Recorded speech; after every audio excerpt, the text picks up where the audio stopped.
I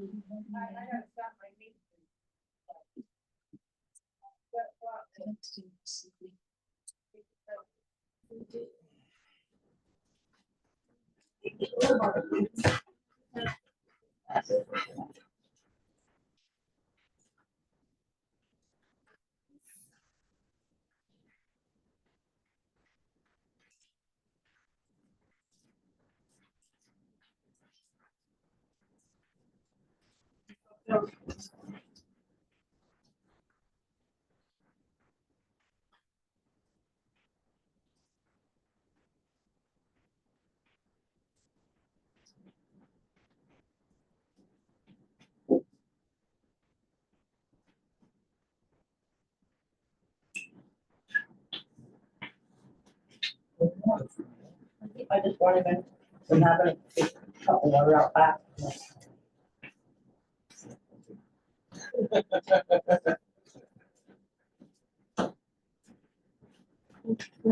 Yeah. Oh.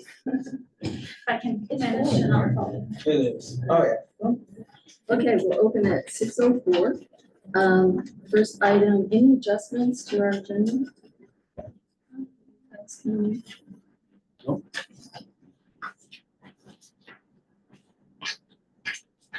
We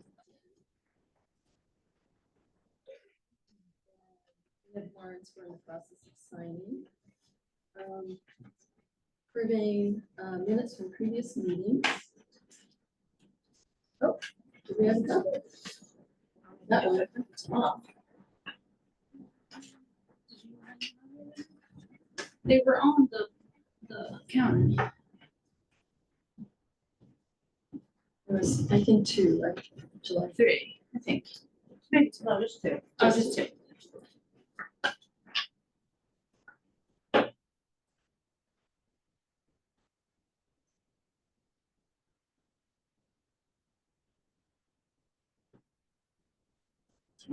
Yeah.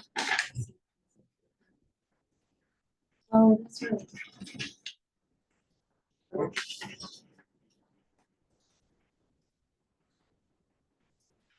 I'll share this one.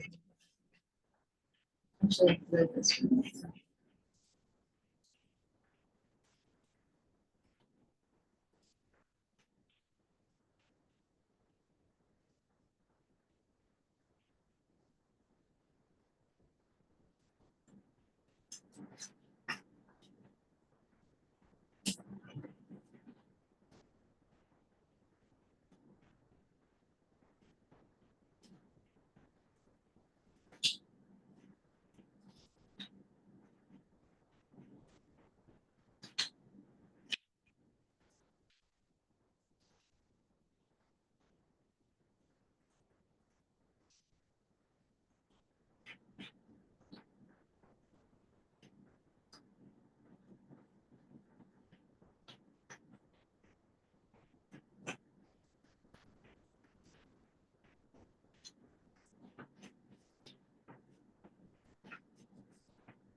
Choosing the test is-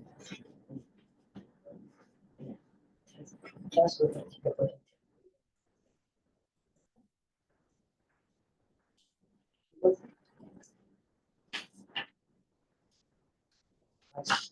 That's my permission. Motion to accept the July 17th minutes as written. Second. All in favor, I'm sorry.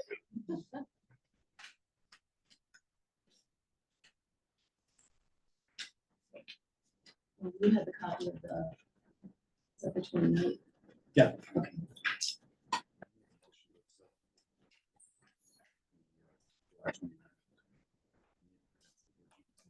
Second that. All in favor? Oh, sure. That's sure. One, two.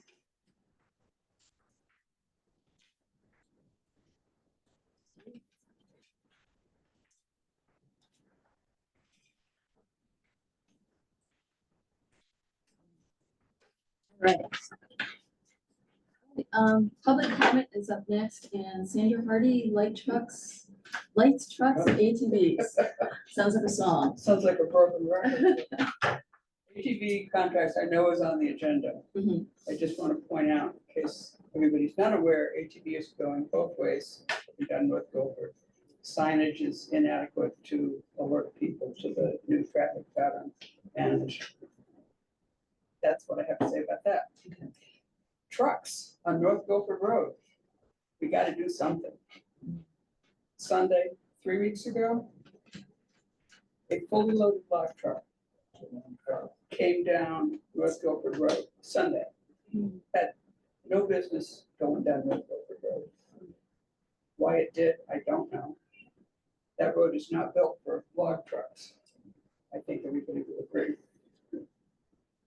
And finally, across the street is a business that's had very bright lights shining on our street for a year now. And I appear to be the only one speaking up about that, but I know everybody else on the street feels the way I do about it. We'd really like something to be done. No objection to them lighting their parking lots, but lighting the whole neighborhood is not necessary. I can tell you that that's in the process of being addressed. Oh. Yeah, and Good. and I also was gonna mention the ATV map and. Yeah. Getting the no-through trucks thing, I mean, Yeah, I count think the that's axles, some research. a certain way, I mean, there's any number of ways we could do this. I looked on the DOT site, but, Yeah, the biggest thing is enforcement. and Right. We don't have the ability to enforce. oh, I know that. And so If we at least have signage at both ends of the road, it's hard to differentiate, I think, between local versus a fully loaded log truck. You're absolutely correct. But they can haul off that road. absolutely, and nobody's arguing with that. So I just think it's, we'll look into what the options are. I think that's all we can. When we did have the sign at both ends of the road, there was an instance where a truck was stopped, Right, which I happen to know because it was stopped right in front of my house. So right. And then we But was can, it for that or was he doing I something believe else? so, no, I believe that's what it was for. yeah. And then we understood, or someone informed us after that sign disappeared on the other side. Right. On On the Guilford end. yeah, Abbott, that there was a specific procedure that the town has to go through in order to post that, for no through trucks. So Alina will, Yeah, so, I'll kind of touch base on that a little bit in a different portion of my town manager. That's fine. report, so. I just don't want it to get. Okay, squeaky wheel is done, thank you. all right, thank you. Next is Kathy Johnson. All right, say anything, will you take a question, Sandra? I'm sorry, Will you take a question? Where is this business?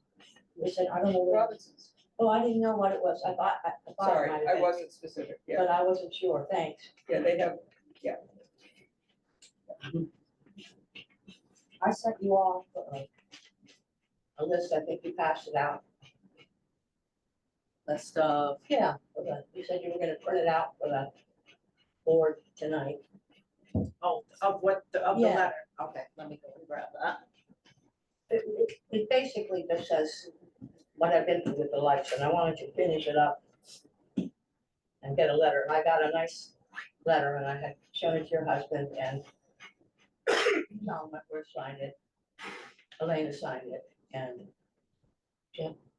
James Owen, I spoke to him on the phone, on the camera. he agreed with it, but I never met up with him. And it's good. It says that no one in Monson has expressed permission for any lights. If that's all you wanted to do, that would be good. I'd like everyone to sign it and stand by it. But I have a couple sentences here that I thought would be nice. And it just says, we understand Kathy has been disturbed by the lights trespassing from the next door. After Monson's numerous attempts to encourage the neighbors to turn them off at a reasonable time. Marty had them turned off at 7. John Wentworth had told me they're gonna be off at 8. Every single time, they start happening again and again. So I wanted to have a letter that was more expansive of the time than the one that you wrote last year. Remember? Yeah, I do remember. I don't think this is in any way taking sides. It's just pretty much saying what happened, you know? And if you want, you can take it and tell me what's wrong with it, or just stick the other one out and get everybody to sign it, because I assure you, Sue, I don't like going to people's houses. I don't like asking for them I've seen that. off time to do something, you know? Would you No, like to see that? no, I read this letter with you the other day, and I've already told you that I will not be signing it. Which one? The one That saying, Elena, from Elena? yes, Well, she said that nobody in Monson has given them permission. I will not sign that though, because a good attorney is gonna look at that and say, you did not give them permission to shine her property, but you're admitting that they are shining her property. We have that from the appeals board, from the appeals board. So They Kathy, came over. Kathy, I know this is public comment. I don't think we're prepared right now to kind of address it. Give us time to look over what you've given to us and see what we can do. We can't, right now, this is just public comment. We need time to, Okay, well, I just want to finish it up and really quickly. You see, when the last manager came over, he said he didn't have any authority to speak with the town. So when Elena kindly stood by that and wrote that letter that no one's expressed permission, I want to make sure she was speaking for the town. And it says, no town official. So I go out and want every town official to back up on it, and, okay, as far as the select board, our role is enforcement of when an ordinance is cited as being in violation. So that is when we get involved. But like I said, we will look over the information that you gave us and get back to you. can you give me some kind of time frame? Because I don't want to have to be having lights coming on still every night. I'd like to see the loons and the sun. I don't know a time frame. I mean, it's been 4 years, so, you know. Wow. Like I said before, it's a civil matter now, and we can't weigh in on, we did what we were supposed to do. We went and said that it wasn't in violation, and then you took it to the appeals board and they backed that decision up. And so now, Well, they actually didn't back that decision up. They said that the light trespass, in their view, wasn't too bad. But they already acknowledged that there's light trespass. So I would like that stood by. I don't want to get yo-yoed around back and forth. I mean, we have a code, and it does apply to my land. My understanding has been all along that it was never deemed a violation. And so, Well, it was deemed not applicable first. Which means it's not a violation. Right. Right. Well, it means that We will look into it. the land use codes didn't go into it, but you can't, and you have it, and you agree that you can't allow someone to light my land. And I shouldn't have had to even go to Brian years ago. Everyone usually, if there's an issue, I don't know what's happening with the business, but if you need it, you know, you say. If you don't, you don't, but that hasn't happened yet. All right, well, thank you. We will look into it. Next, Ed, I had on parking. Oh, really? You're up. I'm just here for an update. Oh, You said you have this all taken care of. I don't know if I ought to. well, we have another one on jacket and parking as well. Did you have? Oh, no, your previous statement, you guys are here to enforce ordinance, so the ordinance on Pleasant Street is 3 pins in, right, without parking next to the road? And you guys are here to enforce those ordinance / laws, because that's what ordinance are. Right. But nothing's been done for over a month, or actually for a while, but we'll see. Since it's been last brought up. True or false? One of you select board members work for that business during the winter, or? No? No, oh, no, just checking. But it's been over a month. I was told that the signs are here 2 weeks ago. Oh, so they weren't ordered, or they are? No, I said they were ordered. Don't put words in my mouth, for starters. And Well, I got I the said, recording when you, me that's and fine. Natalie. I stated said it. that they were ordered. I did not say they were here. Well, actually, originally you stated you didn't order them then. Okay, either Later way, on- they are ordered. Alright, not here yet. Okay. Somebody said they were going to take care of it last month. And they were going to go talk to them. We did. So, was it like, we don't care and not, cause nothing's changed, or I'm just curious, like, where do we stand with it? So to address. Ordinance are to be enforced. You stated that. Will That's- you let me Yeah, talk now? absolutely. Okay. So a little background information I think is helpful to clarify the situation.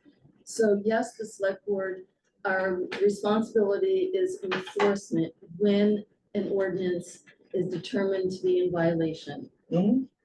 There are steps that are required in that process. Okay, And so the first step is that the code enforcement officer would determine if there's a violation and document it, and a letter goes to the property owner outlining the violation along with what steps to take place.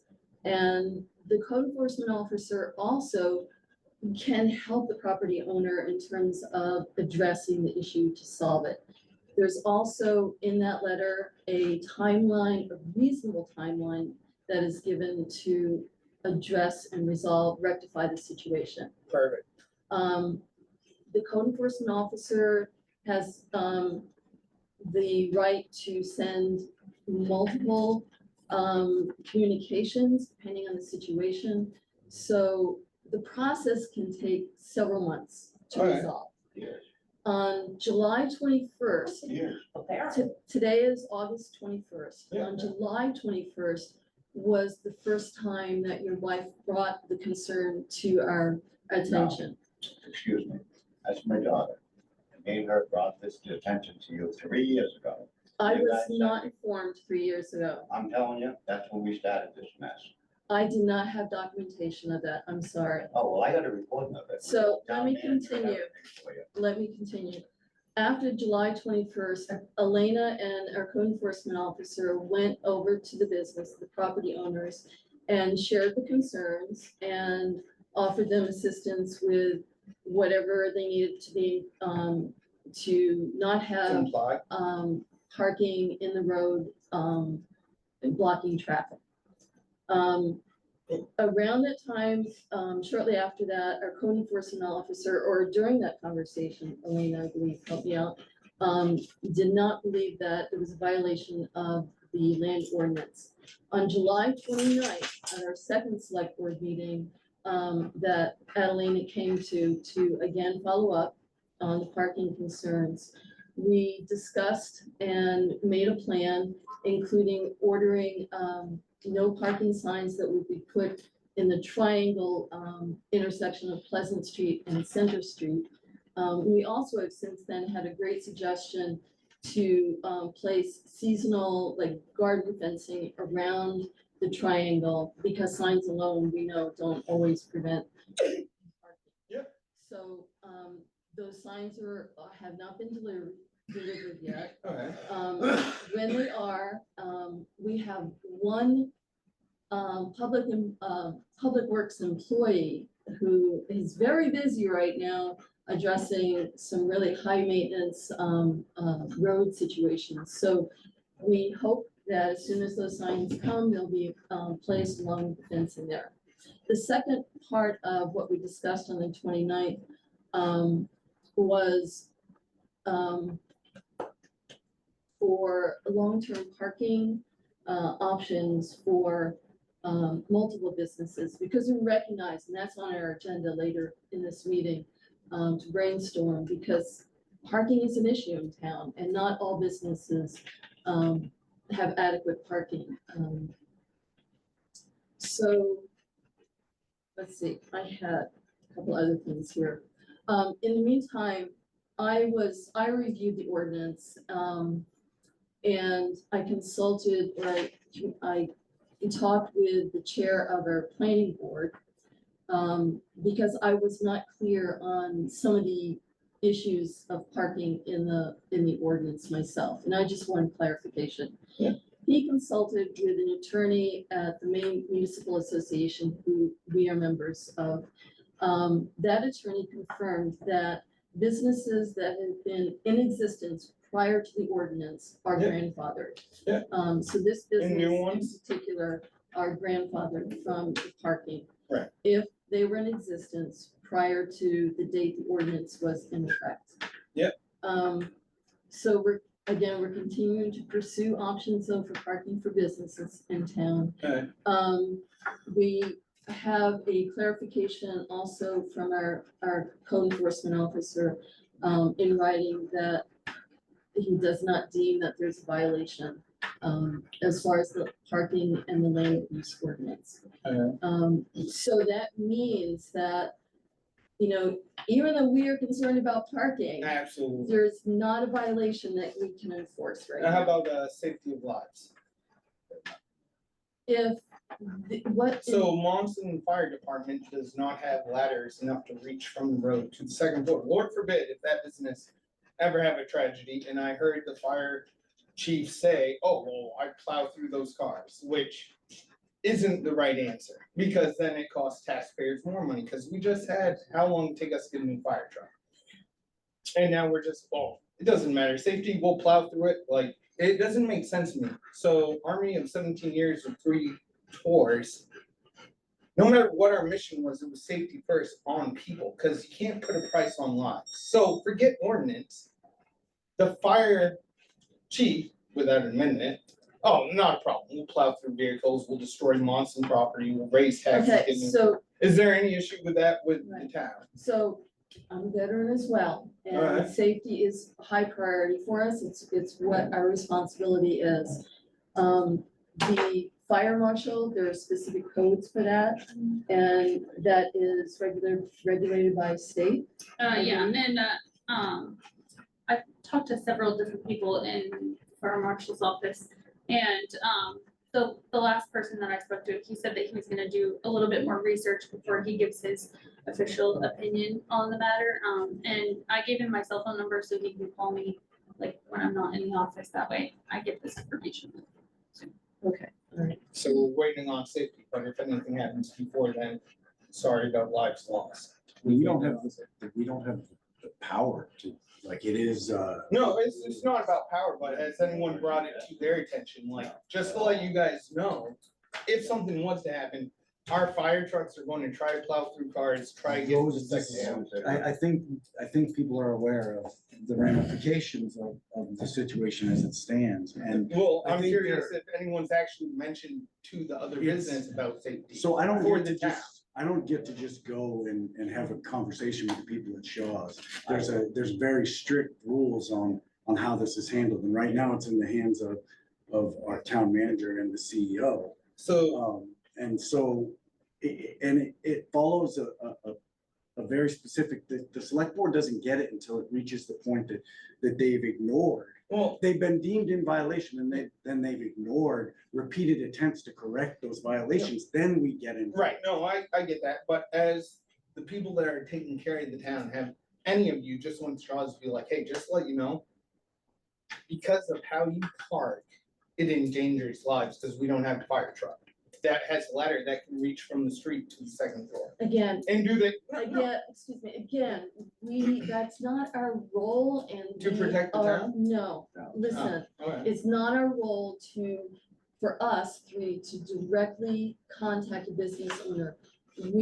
That is our town manager that deals with that. Elena says she can't send out letters or put fines until you guys give her the okay.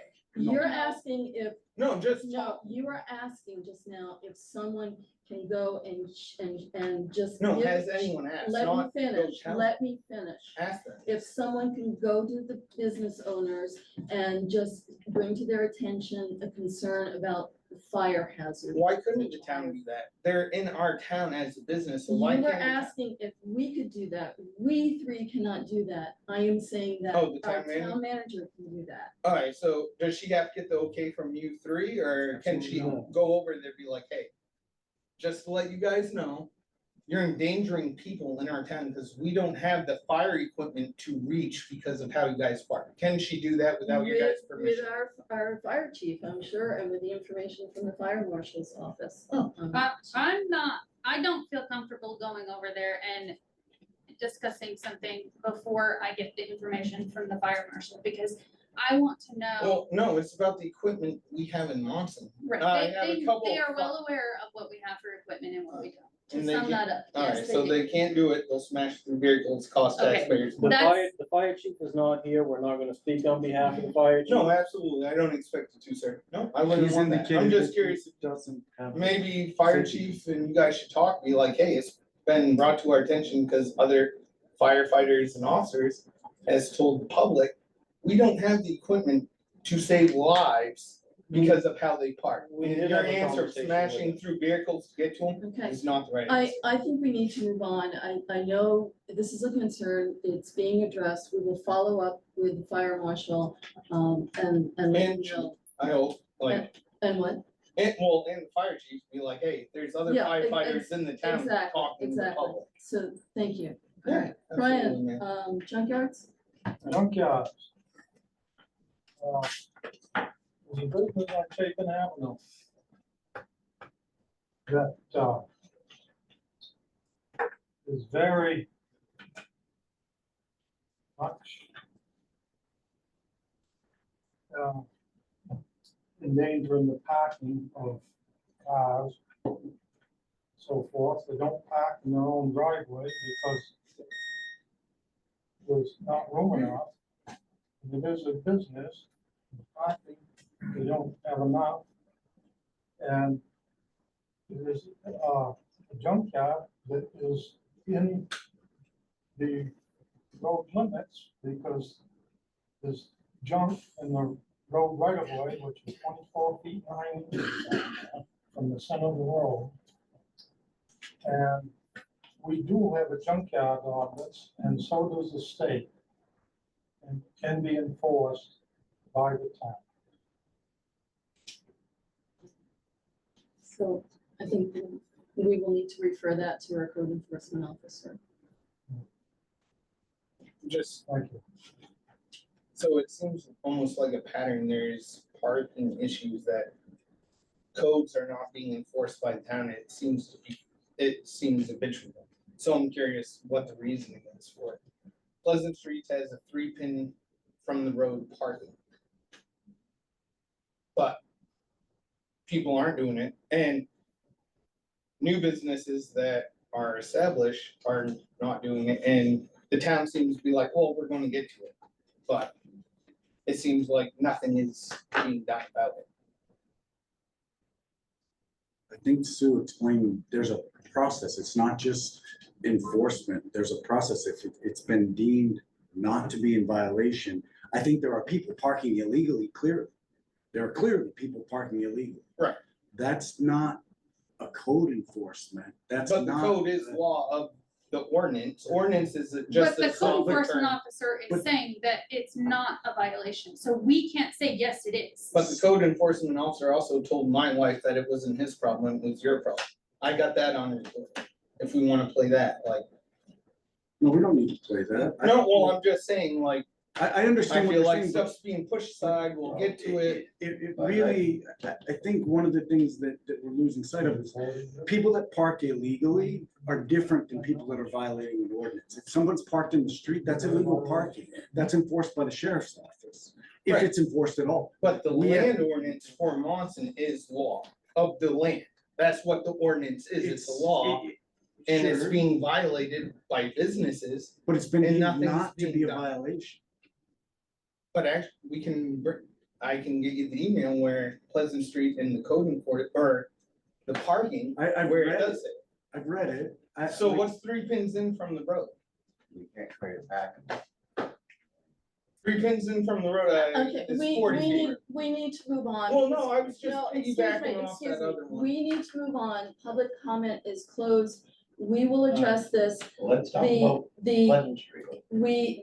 we have had a determination from our code enforcement officer as far as this alleged violation. It is not a violation. We cannot take action on The it. next section would be to go to the appeals. Right. Before you close it, it's totally different subject, can I have just a moment? I'm sorry. We need to move on, Kathy. We Okay, need to move on. freeze. We have a lot on our agenda. All right. Town manager report.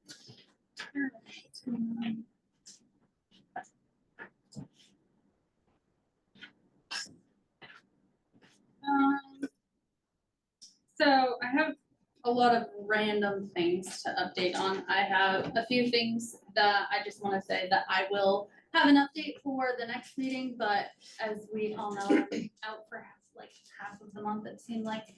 And a lot of things happened in that little month, chunk of time. So I just wanted to share a little bit about the training that I went to last week. So this year, it's basically a training for all town managers in the state, and we basically get together once a year, and they have different categories that of training that you get to sit through. And a lot of the time, it's catered to like bigger towns, but this year they did a really good job catering to us smaller communities.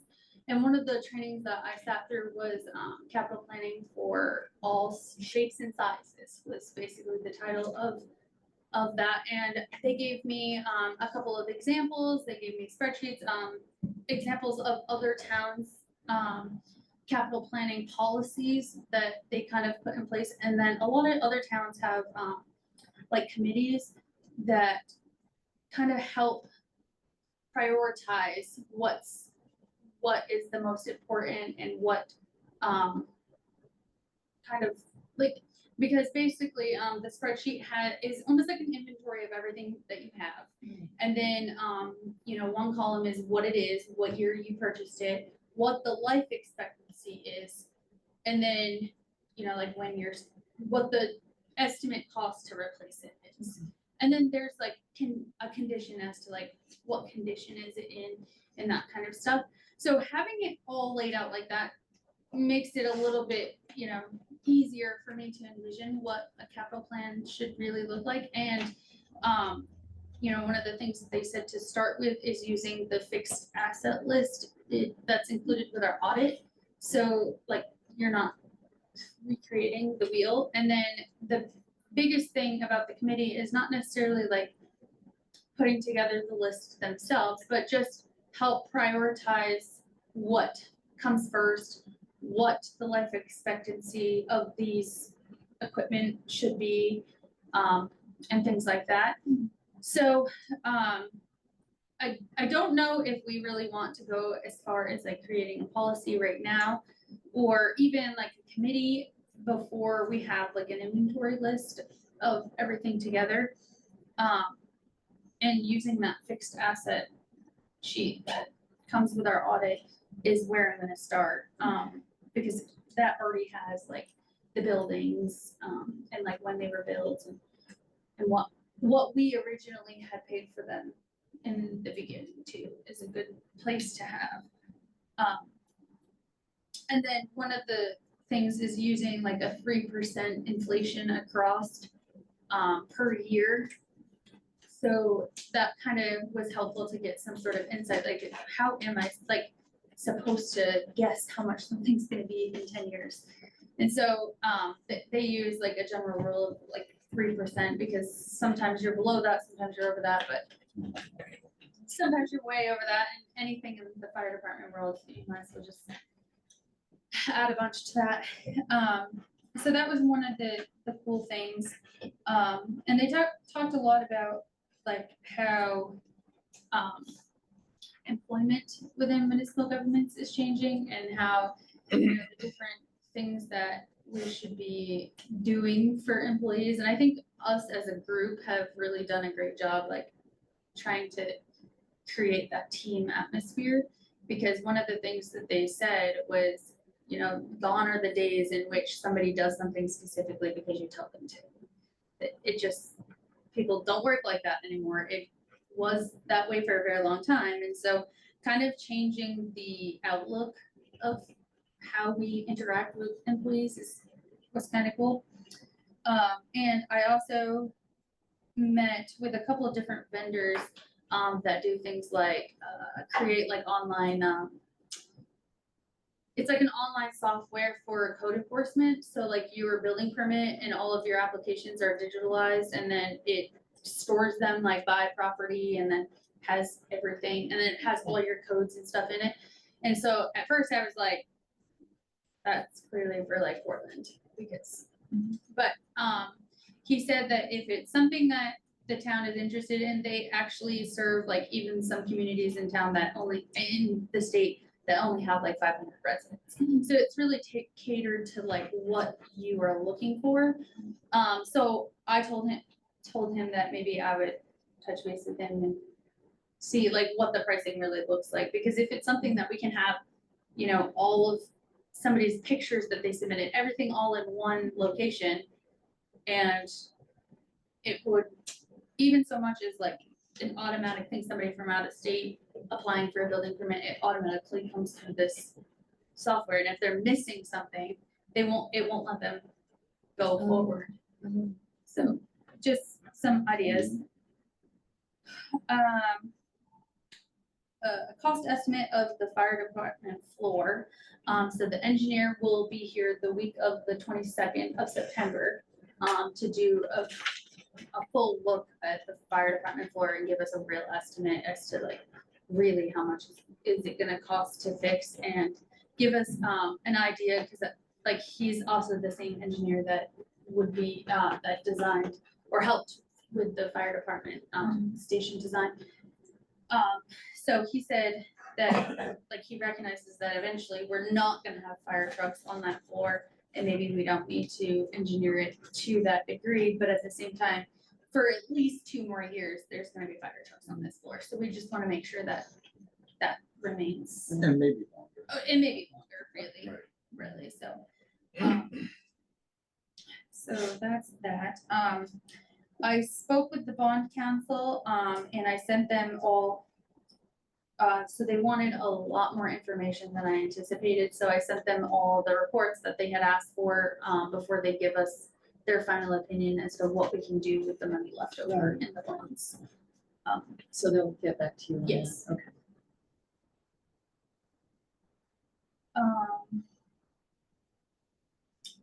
And then, so, an update on the EMT class. So the fire department, members of the fire department started their EMT class. Today is their first day.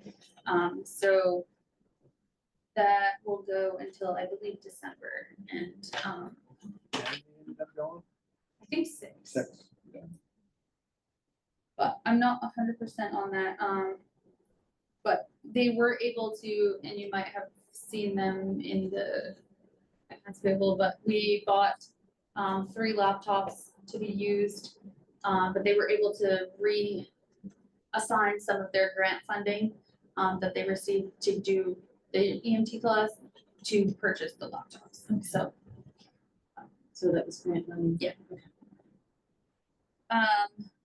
Finally, an update on 19th Center Street.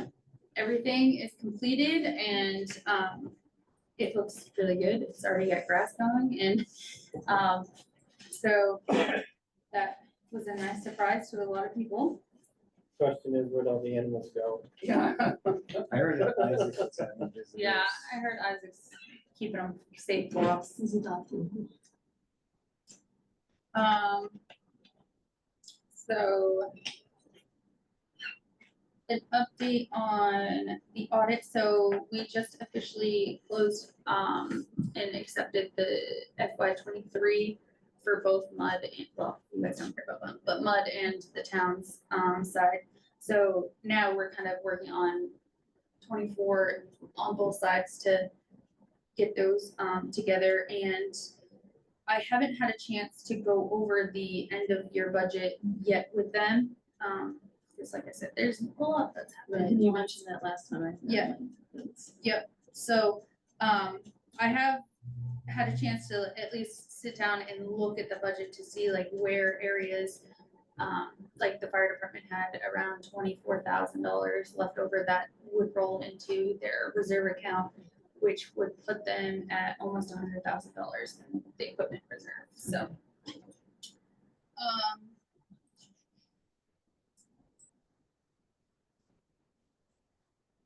And, okay, so I guess, no parking signs was one of your questions, so they are ordered. Well, hopefully they come, having UPS boycott Monson for most of the week, except for when we're closed, is very convenient for packages to be delivered to the town of Monson. But if they're not here, by next week, then I'll just drive to White Sign and buy some, and then we can. Can they deliver to another resident in Monson? Well, They could, I'm sure we get packages all day, every day. well, see, the thing is like one time we even left a note for them to, and like gave them the code to come in here. But because we gave them extra directions, they needed somebody to sign for it, and I'm like, that is not what I needed. So we've tried going around the system, and sometimes if they go to Marty's house, Marty asks them if they have anything, but the way that UPS is set up is they don't always have Same driver. the same driver, and so they have half of Monson on this truck and half of Monson on this truck, and it's like, your system is not convenient at all. But anyways, so if they're not here by next week, I'll just go purchase some more, and when they do show up, we'll have some extras. Road committee update, so we were actually supposed to meet on Tuesday, but I had to reschedule for next Tuesday. So when, I don't think that we had a meeting in between, because we met the same week last month, so we haven't had any actual updates, but I will say that I'm waiting to have, quotes from 5 different paving companies for the Elliotsville Road, and then one of the things that we're gonna discuss at our road committee meeting next Tuesday is there's a culvert on the North Guilford Road that is completely undermining, and if we don't do something about it this year, there's a good chance. I also, just on the North Guilford Road, there is a spot on the hill by Tony Barnes that started to wash, and it could undercut, and then down, next to where my parents live, right on, it's just after you go over the hill, there's another section where it's really starting to wash out, and not that we've had enough rain lately to cause it to go any further. And I know you guys are doing your road trips. Right. That should be the road we're on. Yeah. I would just encourage you to take a real close look, because Right. there are some places where it's not a problem right now, but if we don't do something. Right, so, I don't know if I mentioned at the last meeting or not, but one of the roads that we're gonna focus on, for road work next year is the North Guilford Road. And then that first culvert on the Stewart Road will be some of our main spots. We didn't go to the North Guilford Road last meeting because Steve couldn't meet at our last meeting, and he really wanted to go with us when we did the North Guilford Road, so that we could really be all on the same page about what we're gonna do next year. Where's the culvert that's on there? That's, It's right past Turning Page. okay, The one that, I was recently wondering. had a big hole, Right. and, right. well, that's something that we're gonna address next year, is that speed bump. But the one that's like completely undermining is right after Turning Page, headed towards like Abbott, Willimantic. There's, yeah, and this this spring, there was a huge, like, I could have stood in it and it would have gone to my thigh. Cause there's one this side that washed out Right, last yeah. year. So this is past that. Gotcha. So what we'll probably end up doing is kind of shuffling like how much we do on the Barrows Falls Road to be able to do this culvert, because this one's more of a safety concern than anything. And at this point, it's just a matter of when are we gonna replace it? And I'd rather do it right now versus, this winter, so. So that's pretty much the only update that I have for the committee. I have left 2 voicemails, for Vaughn from 997 Solar, but I wasn't able to do that until this week, so it's not surprising that he hasn't returned my call. And then, And he hasn't provided you with any more data. no, Interestingly, since we last talked, how he said that the transfer station uses the generated electricity first before it goes elsewhere. Yeah. And I did see in my solar contract, the same language. yeah, And so that on the CMP bill, it won't show the total generation. Right. And, that's what he said. right, but But he do has you that. have 2 separate meters? No, but I have an app that shows how much my system generates totally. Okay, Including what goes to CMP. So you said there's 2 meters. there's 2 there. meters. So- That's the part that I don't see how that could be if there's 2 meters. Right. So He has that data. if not, I'm just gonna do what I think the settlement should be according to the CMP bills. And I'm going to write in the letter and say, this is what I've come up with based on CMP generation. This is what the credit should be. If you disagree with this, like, something has to happen because, Right, but the CMP will not show the total amount that the system is generating and they're but that's supposed what to. he's saying. Right. But Glenn is saying that since it's separately metered, it does show I see. every Okay. generation. Okay. And if that was the case, like yours, Mm. in my head, then the transfer station would be, the bill would be much lower Right. because it would come off first. Exactly. But that's not the case. What comes off first is the town office. And it's listed as first priority. Okay. So Something. that's the part that I don't understand. So next week, I'm here every day next week, so if he doesn't reach out by next week, I'll just do a. Say, have you given any thought to that third party Yes, I have. inspector? I haven't had time to reach out to him, that's all. And then the only other thing that I have, to update this month, it is more of a question slash like reconfirming, I guess, was the dry hydrant. So were we all in agreement that yes, we do need to fix the dry hydrant at the boat landing? Yes. Okay. Since it can't be here. Okay. Cool. So, Chuck said that all he was waiting for was the definite, and I was like, I'm pretty sure we definitely said go ahead, but let me just read. Well, we were kind of talking about the other. Right, place so, here. I just wanted to double check, and he said that once he gets the go ahead, he has all the guys lined up, and then, the person actually manufacturing the piece of steel that needs to go in there, he has all set up, so that will be moving forward. On that note, do you have any numbers for me as far as size and? Like how many per minute? Yeah. Yes, I do, and I'll screenshot it and send it to you. Yeah. Okay, I think that's what I have. Oh, wait, just kidding, one more thing. Oh, I can't believe I almost missed this, because I did miss this last week. So I have this, company that's really pushing for, obviously, all companies push for utilize stuff, but, he sent me like a lot of different demos, and it's kind of an interesting thing, and it's basically like a way, an alert system or a information, a way to get things out to your resident. And so like it collects, they sign up, and it collects all these phone numbers and, or emails. And so like if we had a meeting or if, you know, there was an emergency or whatever it is, we could just send it to everybody that signs up.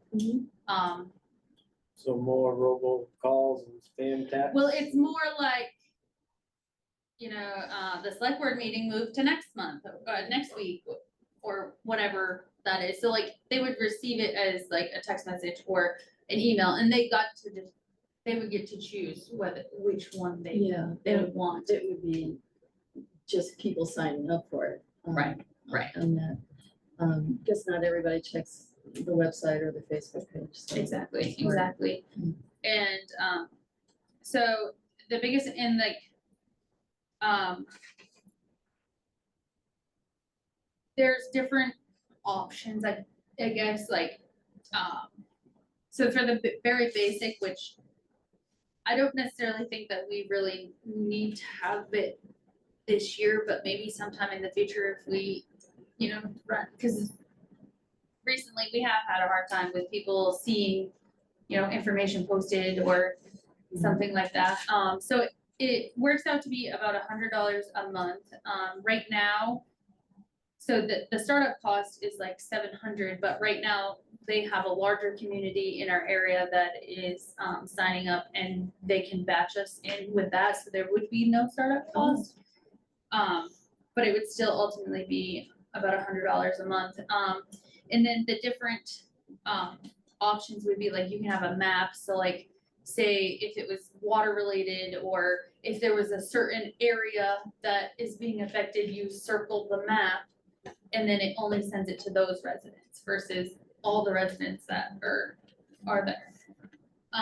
So there's different options, and I just basically wanted to just know, like, if it's something that we should look into a little bit more, if it's something that we just are like, $1,200 a year is a little excessive, but at the same time, if we do one mailer, that's, you know, a couple $100, so, What's the name of the company? up ahead.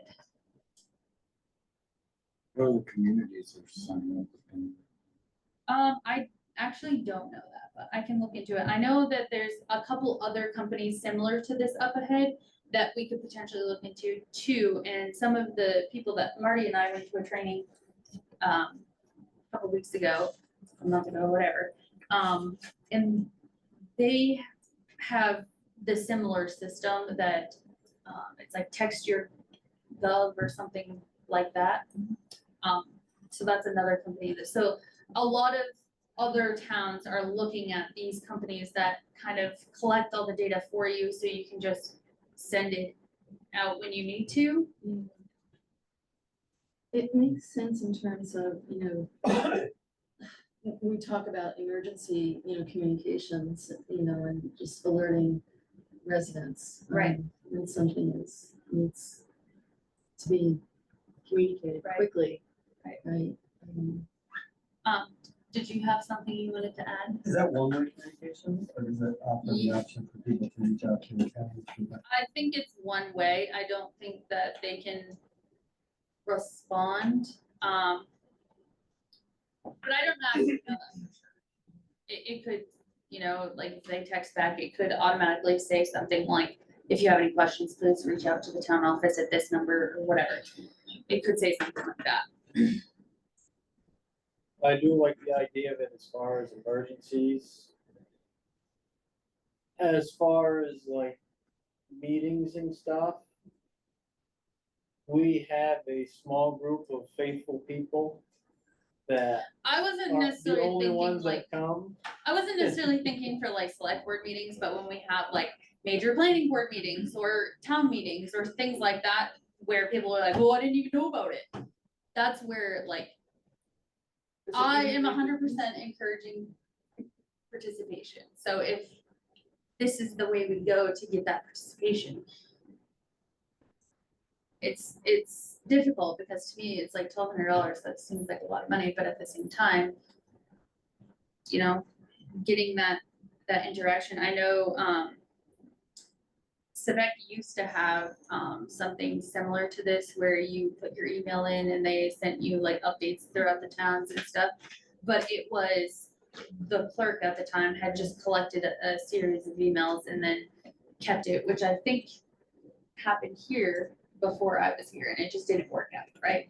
And then there's security issues Right. with that too. Right. So I'd be curious to look into Look it into more. it, yeah.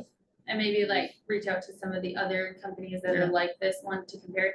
The only thing is that the startup cost is only good until the end of the month. So Of course.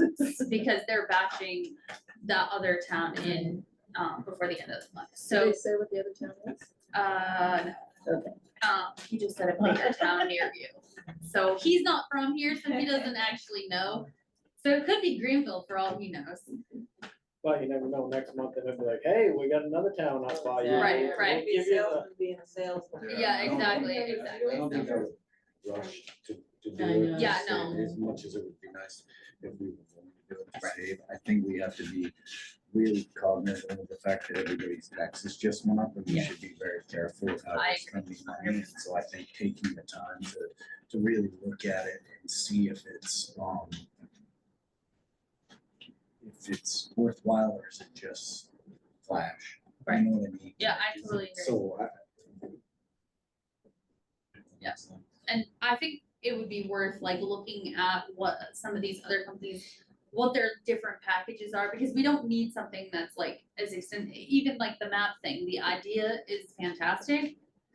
But the reality is if it doesn't apply to you, you can ignore it. And for an extra $500 a year, I think you can ignore a text message. I also wonder what the percentage of the people that sign up for it would be the same people that are already getting the newsletter and the Facebook, they already checked Facebook and they were, again, keep casting those nets and catch it from more, but. No, I totally agree. But this particular salesperson has drove me nutty, so I'm like, I will bring it up, I promise. You brought it up. So I brought And we can continue to look at it. Okay. Yeah. See, he's a good salesman, he keeps after it and then, yeah. Yeah. I thought it was like a friend because he's like, Jade thought he was like my boyfriend or something, and I was like, I don't know that guy. And she's like, what? I was like, yeah, I think he wants me to buy something, but I don't even know. Cause he's like asking me how I am, how my kids are, and all that. I'm like, how do you even know I have kids? He's this good salesman. And he's like, every time he's like, hey, how you doing? I'm like, Who are you? so What do you want? seriously, I get so weirded out. All right. Okay, so that's the end of my spiel. Okay. I just have a question on the budget report and, I looked at this late last night, so I may have just not registered. So, page 2, I'm just looking at ARPA expenses. Year to date, $11,751.22, but we didn't budget anything, so I was just trying to wrap my brain around, what did that go for? Was that for something To less? the water district for the pump repair.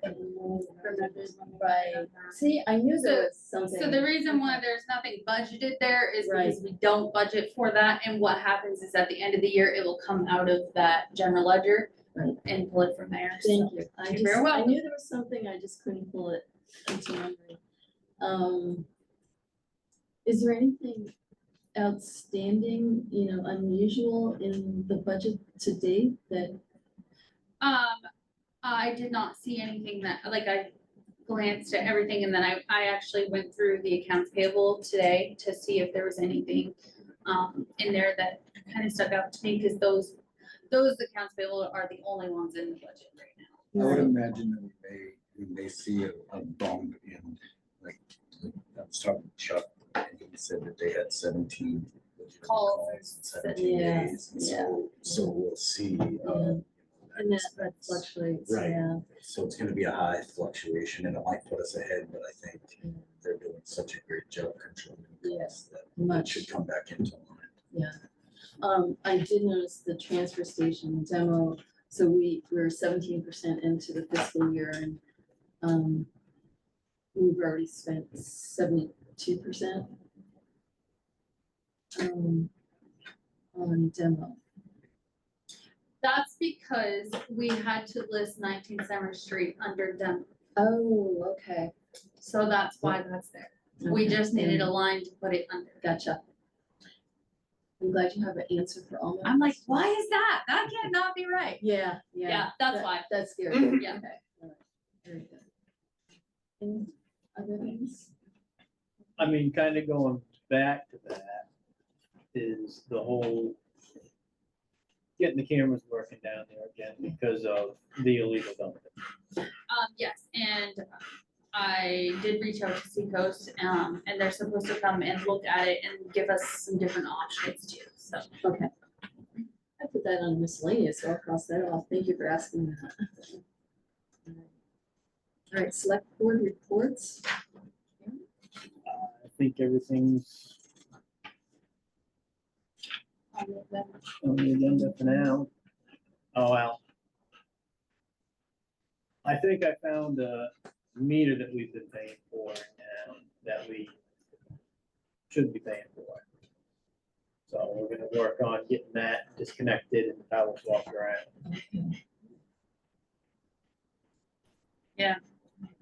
Something that should have been gone a long time And it's ago. supposed- when was that they eliminated those? All the meters for the sewer pumps? Since 2005, Yeah. Wow. 2005. As far as we know, they'd all been taken off, and put on the homeowner. That was Two left, two left. There's only one left now, I moved one of them.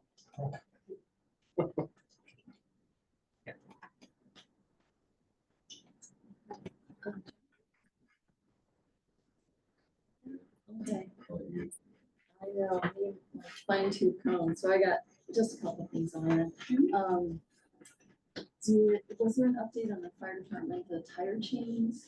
Oh, I meant to mention in my town manager's report that, Chuck has asked if we could do, like a fire department workshop where you and the officers talk, well, and me too, obviously, kind of come together and like talk about some of the things that, because Chuck can't come to select board meetings for the next couple of months because he'll be at EMT class on Thursday nights. So he figured, just having a sit down session as to like what is expected and what he is doing to try to come up with, because we did have another conversation about inventory, and obviously this is a busy season for Chuck right now, and so he is working on it.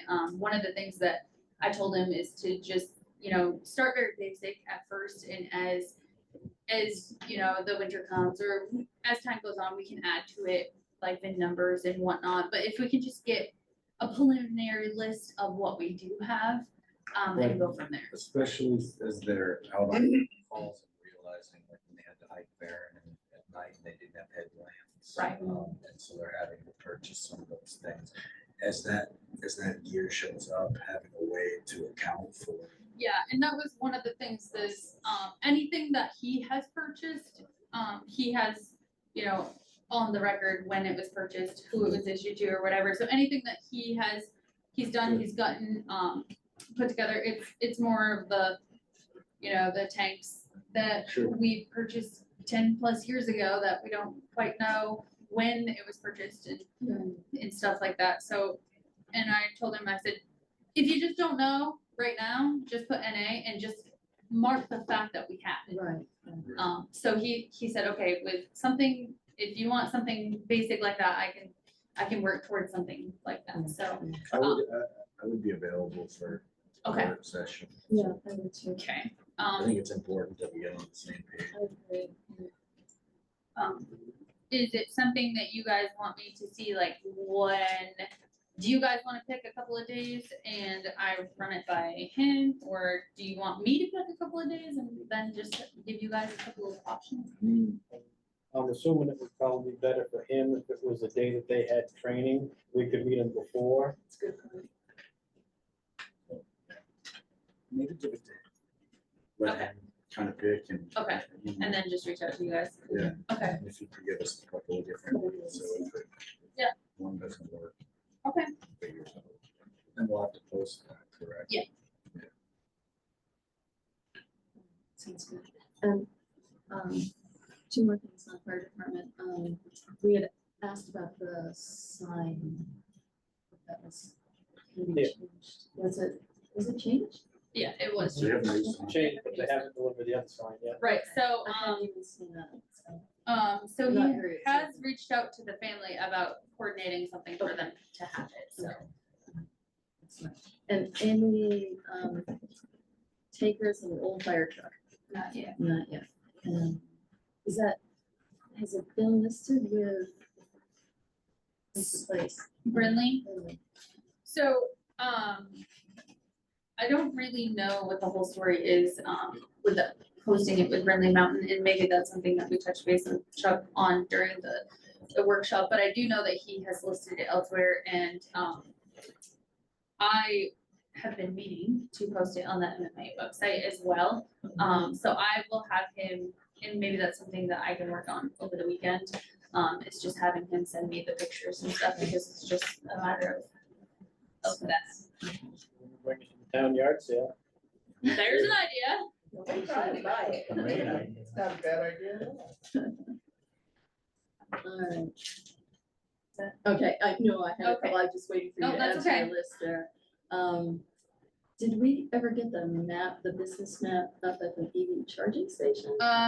No, but I was able to touch base with Jade about that, and, apparently there was some miscommunications on my part to her about the double-sided. One, Yeah, so, we've gotten that straightened out, so she's looking at different, ways to have it printed. Awesome, alright, thank you. That ring bells when you're done too, I got one thing. Your turn's over, so.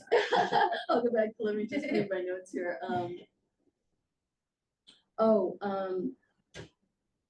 Well, you and I talked about the, the repair on Elliotsville Road, and Yeah. hopefully that's gonna be addressed next week, cause Yeah. it's, Well, actually, he was out there this afternoon. oh, too. what?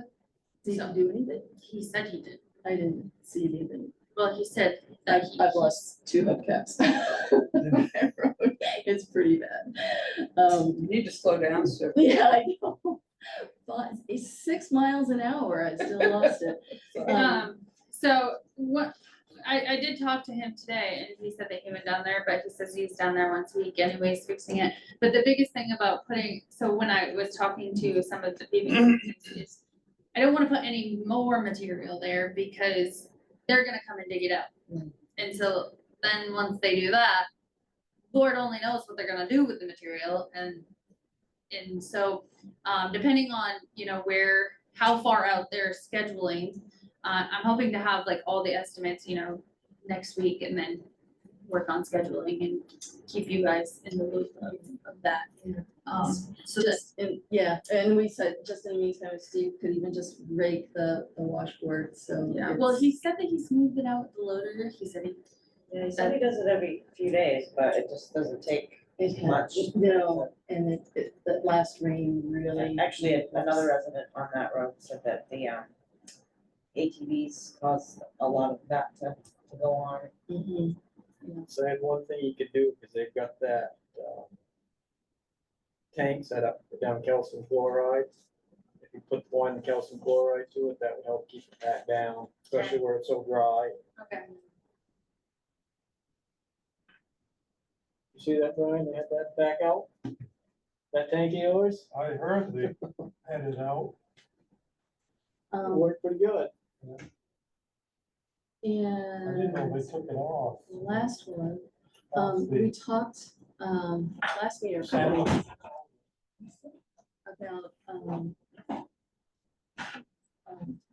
DOT, asking the DOT about the parking on the Correct. corner of Pleasant Um, and Greenville. I forgot that in my town manager report too, and this goes with, Sue's. So basically, what I did is I put all of our DOT questions, including, the culvert at the beach that they conveniently went around while they were doing all the construction down there. so my question's about the beach, the question's about the park. And the question about how do we go about, cause, at one of the trainings that I went to, they talked about, needing a traffic ordinance to be able to enforce, Yes. a sign like that, so I put all of my questions in one email to the regional planner, and I'm hoping that maybe he's researching some of my questions, and that's good. So, I'll have an update on all of that, Okay. definitely by next week. Just make sure. Aaron, did you want to go? Did you have something? Okay, Molly Poole had approached me the other day. She's got a brainstorm. Okay. She would kind of like to see the bandstand kind of resurrected and used like it used to be. I went up and took a look at it. Structurally, everything seems to be in good shape, but what she's looking to do is possibly be able to cook inside of it and make it a little more appeasing for people to use. She did say that her and Glenn would be willing to donate some stuff to the cause. I also will be donating some stuff to the cause once, we discuss and come up with a game. Does that have a slab under it? Yeah. Okay. Biggest thing, like I mentioned to Molly, was especially if there's gonna be food and stuff in there. Right now, all there is just pine boards that go around by the windows. I told them more or less those would come out, we get some stainless steel countertops. The only input that I have from that is, I will check with our insurance people to see what the requirements are for doing what she wants to do in there, because as it is right now and how it is insured, is it's not being used. So, Insurance not being used. yes. So, I will check to see what their requirements are to make it so that we can use it. It's going to be dumb things like them coming and looking at every outlet, and I know one of the things that they had said, there's a light in there that has like a cage over it, but the cage is broken, so we'll have to fix the cage. So like things like that are very minimal, but I just wanna make sure that we have them. Yes, and that was one of the Taking things care I was planning on, get rid of all the lights hanging down and put it right in Right, the right. ceiling. Right, just so that we have a list of things to do to make it so that we Yeah. can. So, I told her I would pass that information along, we could have a brainstorming session. And see what we can- I don't see an issue as long as, it doesn't become a She didn't like financial. that, it's like some of us. Yes, yeah. Sale, they use it as a backyard. With, either food or just a vending spot. Because we used to do that years ago. And you're on the bands. Yes. But I mean, it's still a building that we maintain and pay money for, so we might as well use it if we can. Right. I'd be all for Well, that's really nice of them, though, that, Molly likes projects. yeah. All right, town committee reports. Beautification? Well, we sort of forgot to have a meeting this month. I know, I noticed that the day after, I think. Yeah, I noticed it, like when we were supposed to be meeting, but that was okay. Not much to report there. Been a struggle to keep the flowers watered, that's for sure. The weather has not been great. But I think I've got a handle on that, which I'll be sharing with you all later. Oh, okay. We have a great spreadsheet where we all, members of the committee, sign up to help water. Some of us more than others. Thank you, Sandra. I've noticed that, I've noticed different people out watering. Different dogs. Yeah. It is strange because Sandra's the only one that comes into the office to talk to us when she comes into water. So everybody else comes in here and I'm like, who is back there banging around? Like, nobody can come in. And then by the time I get out here to see who's back here, they're gone. And I'm like, well, hello to you too. Nothing on collaborative. There's been no collaborative Okay. meetings until. Until the fall, okay. the banners, the banner. Oh, I that was noticed you got that one busted, yeah. going the so other way. We put it up a little higher, so people walking on the sidewalk, won't run into it, but it's higher so that, and on the other side, so that, Having campers park along our main Yeah. drag is a real problem for anything sticking out. so that was taken care of. All right, and, cemetery, I guess Glenn's not here. You didn't hear from Glenn, I don't oh, unfortunately. All right, CEO report.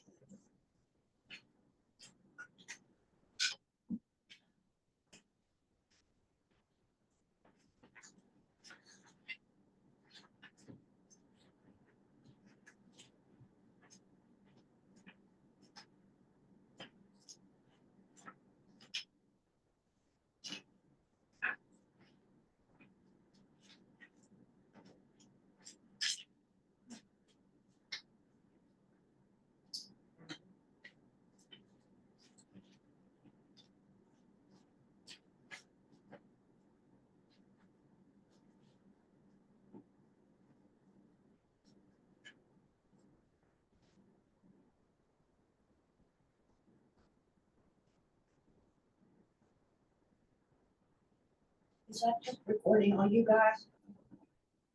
That's. It records the whole. I one. just wondered if you put it there. The last time I saw it, the bottle was right in front of it, so it must have been up on the corner here instead of in the middle. Oh, and maybe it was I when just we thought- were at the I gym. just see there's no bottle in front of it this time. Yeah. Yeah, at the gym, we have a little bit of a harder time angling it the correct way, because there's Okay. very little resources up there, but.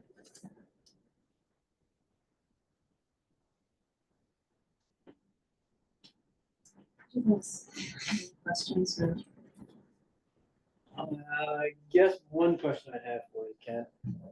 Obviously, these are issues that you dealt with this month.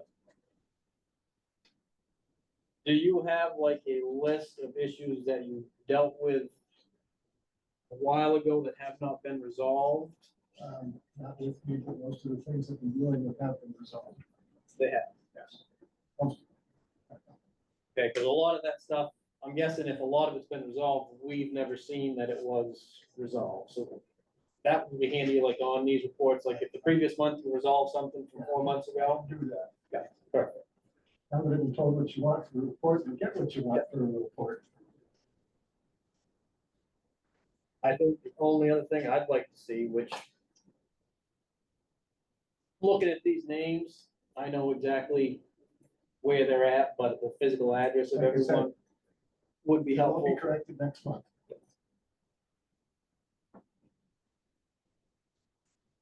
Where do we stand on Robinsons, just to clarify? Like, they're just not complying at this They're point? not complying. The only response I've ever gotten from them was one email saying that the lights barely meet their insurance requirement, and then we'll send the lighting designer up to look at it. That was over a year ago. So what's our next step there? Because that seems like, I mean, Well, you sent them the letter saying that you turned it over to the select board. Yes. So now we can write our letter. so, I didn't send them letters, I hand delivered them. so is that where we are, then to draft a letter? Yeah, and maybe, it's worth like reaching out to the attorney to see, because the Okay. last time, they drafted like a notice of violation from Kent specifically, that had like exactly what the fines would be, exactly what he kind of drafted that Right. all out, so maybe that is the next step. Because I mean, I think at this point, we're more than a year in, we've seen no movement. So I think we should at least inquire about how we should proceed with that.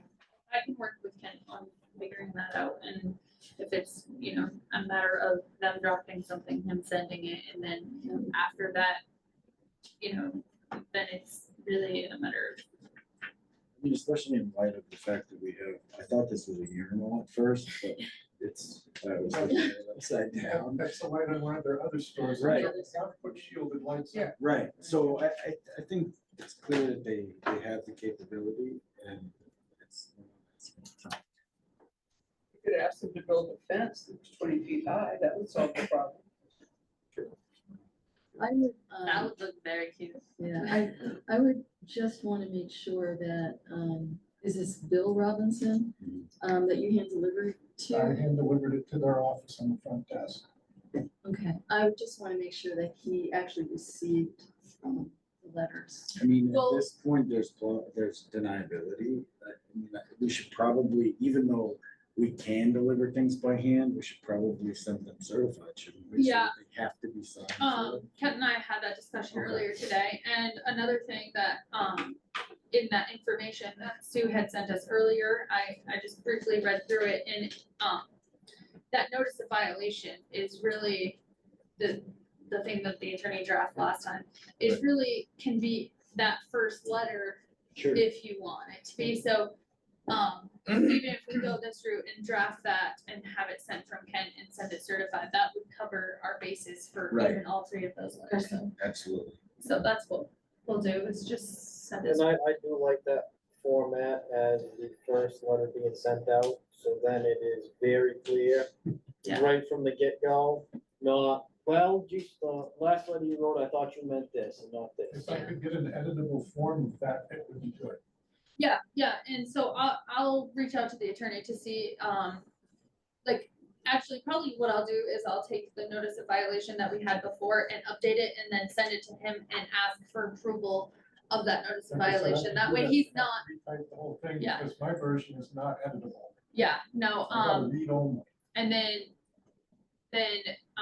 that way we're not getting charged for him drafting a whole. Every time, yeah.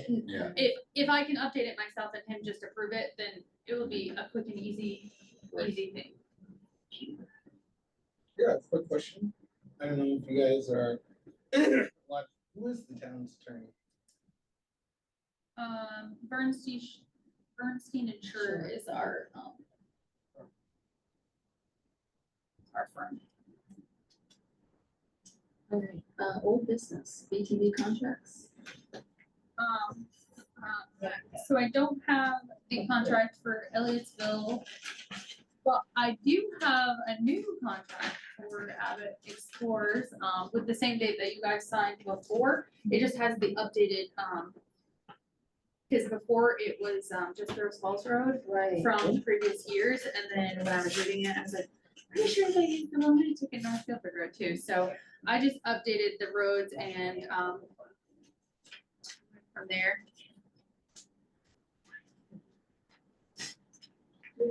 Should we sign this or? I would only because I did change Because you- things. Yeah, If I didn't change things, then I would say you were all set, but I did change things. I'll make a motion, to accept, The revised. the ATV usage contract for the Abbott Explorers ATV Club with the updated language. All in favor?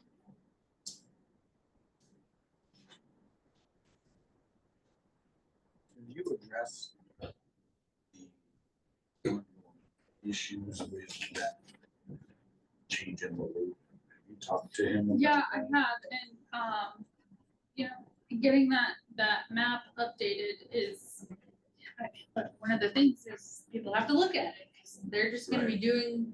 Sure. Well, signage would be important too. I've noticed in other towns, there's very clear signage about no ATV past this point or, things like you that, know, so, things like that. okay, Well, I mean, When you're- as far as like the loop, there is signs. It says one way, do not enter, right? Well, the people are really, really. that is the thing. I will is say, I have getting seen a lot people- of them come to the road like they're going across and they see the sign. And then they turn, but then there's other ones that just, But what I was thinking the other day is if somebody doesn't see and they've got head-on traffic on a narrow bit of the pole line there, it'd be pretty ugly. So, At the end of the day, it does rely on people's tendency to comply. Yeah. Because Thank you. as we know, it falls into the black hole of enforcement Enforcement. arguments between agencies, and so at the end of the day, there's not much we can do other than make sure it's posted correctly, Right. so. And unfortunately, one person does something that doesn't follow the rules, and then other people see it and Right. comply, just like parking on Elliottsville's land during Summerfest. Right. So Yeah. enforcement is hard. We put signs up for that. Yeah, So that was really nice. That's their Really request. rude. Yeah. But speaking of no ATV access, signs, we did discuss this before. Can we ask, Abbott Explorers have been really good in the past about getting us these signs. We talked about on Pleasant Street and Blanchard Road. Yeah. Of having, signs there. Elliottsville and Blanchard. Pleasant and. So Pleasant- outer I meant Pleasant Pleasant Street. Street and, Blanchard Road.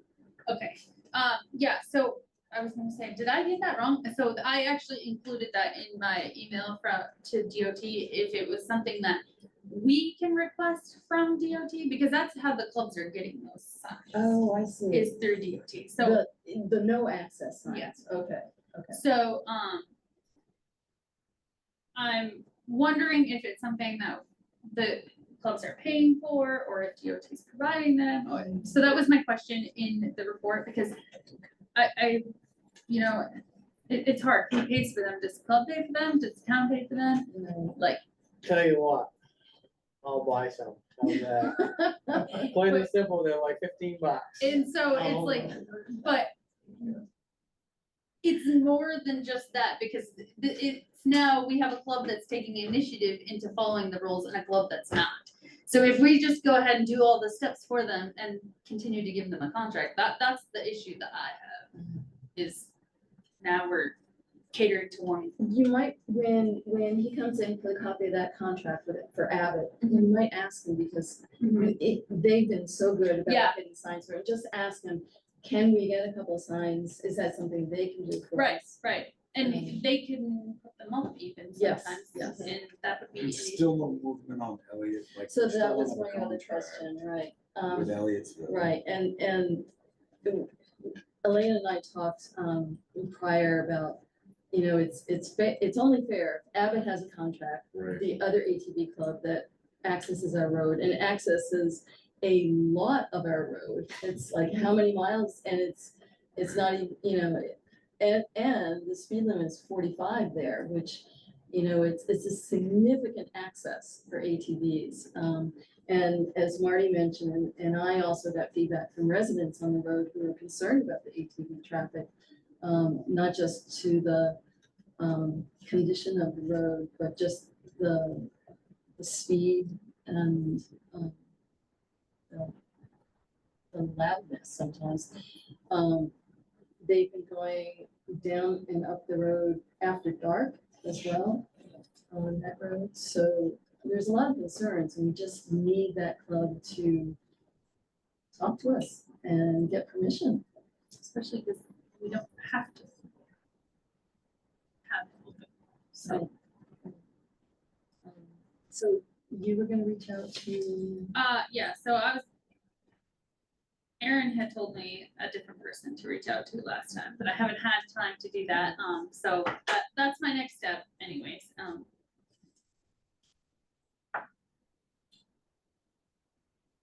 And when Larry comes in to get this contract, I'll talk with him about no access signs and just, We might also just say, you know, who's in charge of the light? I tried that. I did try that, no, he didn't. And this might be more of a road committee thing, but since you're gonna be talking with Larry, we mentioned to him about possibly supplying that culvert so when we do Vales Falls Road.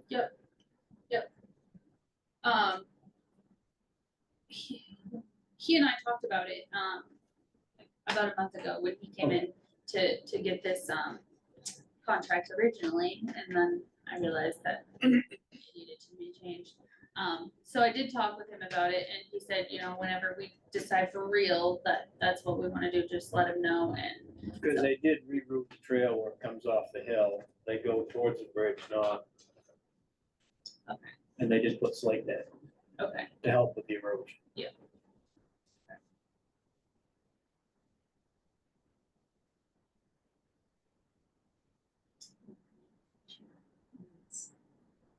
yeah, but I'm writing it down, it didn't happen.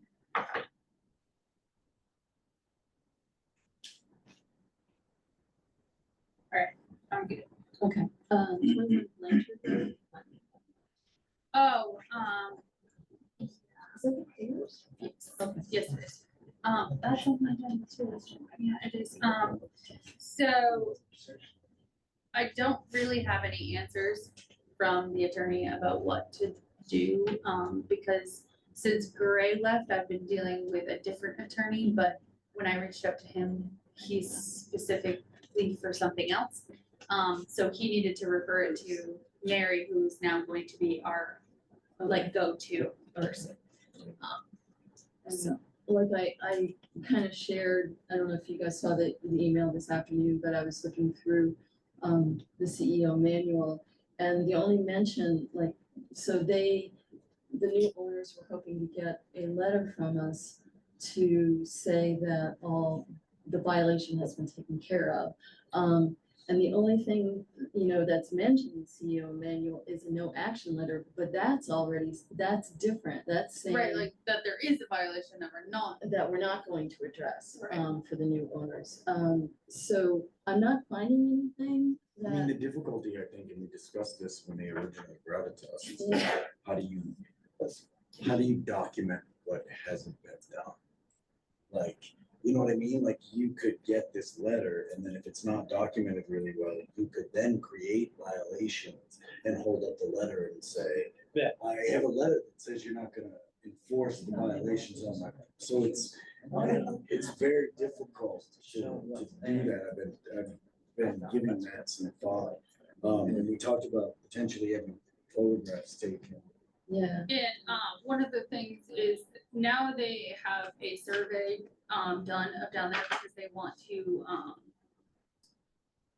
separate it into two different properties. So they have a survey done, that shows where everything is, shows where the shed is, shows where the, house sits. And it's all like, has footprints of Okay. everything.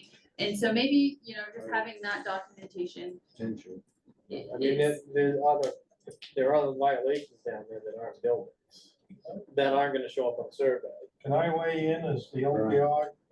it's, There are now violations in the plumbing there, That was because my they understanding. never got permits for it. Except for the last one that Elena took, and then the Lanchese never got any. Right. He didn't get permits for much of anything. Plus, there is a violation, because he's got a patio, I believe, down next to the bar. so my understanding was, and maybe I misunderstood his question, I thought that they were asking for a letter from us that the violation that was cited for the height Yes. had been taken care of. That's They were looking for a letter that also included that there were no more violations. Other right? violations. right. Ken, when they rectified that violation, did you send them a letter, the Lancheses? No, they didn't want it from me, he wanted it from, The select board. yes. No, but the previous owners, like, when a violation is taken care of, do you then send a letter saying it's all set? Not, he wanted the letter from his lawyer. So, So I didn't know, like, But if there is a violation, like, let's say, not this case, but any violation that's taken care of, does the CEO typically put in writing that it's taken care of? I would be happy to do that, and I offered to, and he said, no. No, we're not talking about this case. But like, Yeah. In general, in general, like, it's what, not the practice. It's like I Yeah. really haven't had that come up. The only violation I had turned out, they had a permit from the state, which they didn't show or tell, well, they told me about it, they never showed it to me. And I couldn't find any mention in the CEO manual about like, what do you do?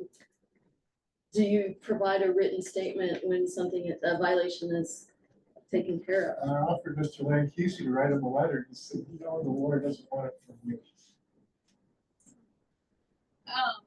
But I yeah, thought that would have been a quick way to take care of what they want. and so this was a hard thing for when I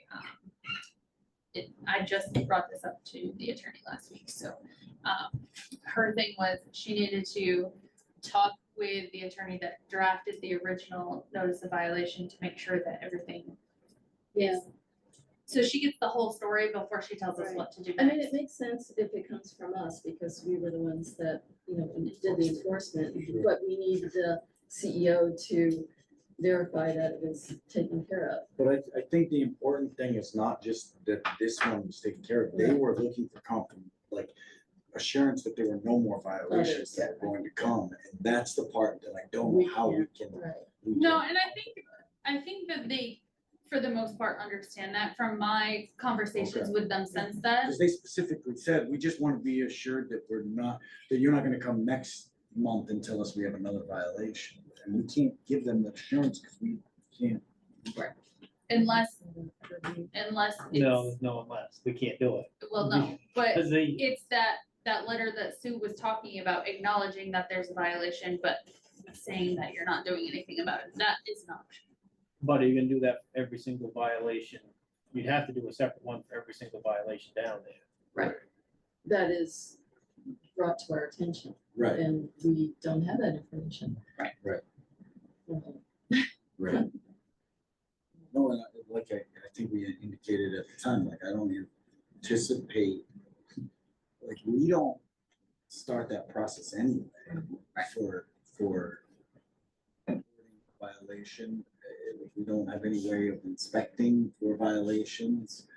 But as things come to light, if there is a violation and it's deemed a violation, then it would be appropriately acted upon, not by us.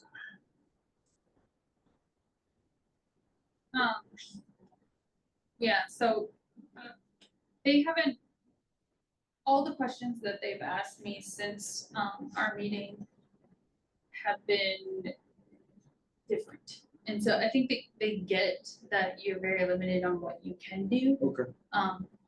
So We'll see what Mary says.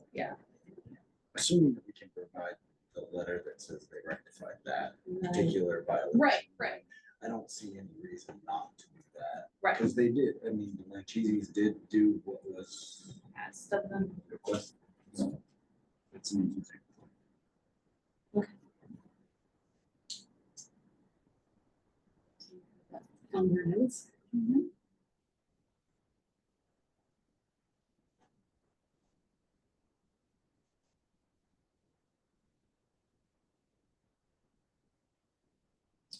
All right, grants update.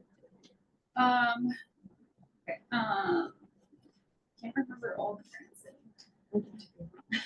Okay, so I might as well start with the fire department station one, because the next step, we won't really know anything more until after October.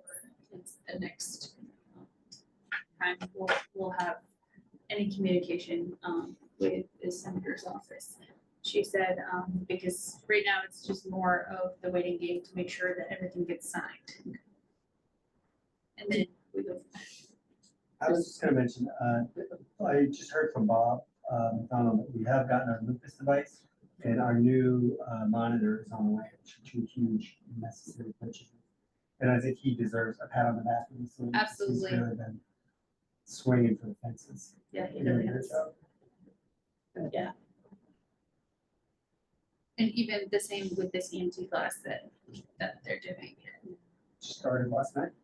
Tonight. tonight. Oh, the advanced one started last Did you miss something? I was gonna say, they all told me they were going tonight, so they got it all wrong. Maybe there's something going on. All right. Okay, and then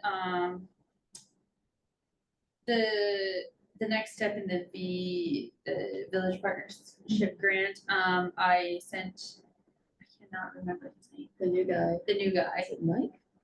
Yes, yes, Mike, an email just to kind of follow, because after our meeting, he had kind of followed up with me and asked about the sculptures, when they were coming. Some of the projects that's going on down here, and parking was one of them. So along with sending it to the regional planner, I also sent it to him too, so I figured if I can get both of them, maybe somebody will respond to me and give me an answer. And we wanted to reach out to Mike because now that we've had input from the town meeting on that, that survey Yeah, of what things we can afford to do Right. for that grant. And just need to know from them. Right. what the next step is. so that was included in my little spiel to DOT, and hopefully they'll get back to me. Which Mike usually is pretty good about that. But in both of those emails that I sent both the DOT people, there's several pieces of my questions, and so I just labeled them 1 through whatever, so that when they respond, they could just set number 1. This is the, so they might have to do a little bit of research on some of the questions. What was it? Are there any other grants the fire department's looking at? None that I can think of right off the top of my head, but that's something that Chuck might bring with him. It does sound like they're gonna be applying for, Bob is gonna be applying through the sustainability grant. And Okay, it can be applied to wilderness rescue stuff as well, which is exciting because we have a really big summer. Yeah, of wilderness rescue, absolutely. so. ask and you shall receive. Thank you. And you had mentioned, and you're gonna hate me for asking this again, that culvert on Elliotsville Road, any potential grants out there? Oh, yeah, so I'm having a hard time locating the actual grant that, everybody has told me about. So they had originally said it was like through DEP, so when I went on their website, everything is for the 2022, 3, and then there's very little information about 24, but there's nothing about 25. So I don't know if it's like if the program is limited or what it is. I was going to touch base with the county manager to see if maybe he can send me a link to what he did, or if there was a certain person he reached out to do that. So Just not to forget. Nope. I know it's on your list. that's right.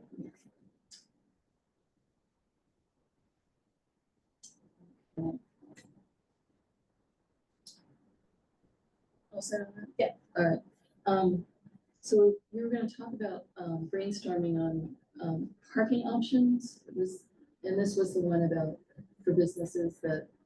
Right, I also thought it might be good to re-brainstorm with a third member of our board Yeah. being present, so that, I'm the real brain trust. yeah, you really bring it to the table, Jonathan. Yeah. Sure. So we could just, like have some ideas, of maybe what we can do. I know that, at the last meeting, Anna Ducat had mentioned, down here next to the playground. I haven't really had a whole lot of time to look at where the boundary is on there. Because the only thing really I have to go by is tax maps, which sometimes are accurate and sometimes not. So I didn't want to put too much, into that, and just by basic measurements, we own all of right here and around the corner, so on the tax map, it's hard to decipher how many feet this way down the road it actually goes, because it starts, like, there's no separation between where the historic society is and the playground, so I don't know, like, here's the playground, and it goes this many feet over here, so, but I still think that is something to think about, yeah. Yeah, definitely. I think one of the things that we've also got to consider though, as we think about parking options parking lots is liability involved in having an unmonitored parking lot Mhm. on town property. And how you could release from liability, how you could release the town somehow, if that's even possible. If people park there, we're telling them they can't park somewhere else, they have to park there, and then the cars get broken into, damage occurs. There's a lot of issues around that. It's not as simple as finding an open area and parking cars. Right. For the town. Right. Might be for a private landowner or somebody that wanted to create that, but for the town, it's definitely a concern that I have. Because we don't want to open the town to life. No, Right. and that's a pretty broad question. I feel like even maybe an attorney at MMA for free Mhm. could answer and give us some insight as to like, I mean, it may be as simple as hanging up a sign that says parking. Yeah, lot right, is- another Right.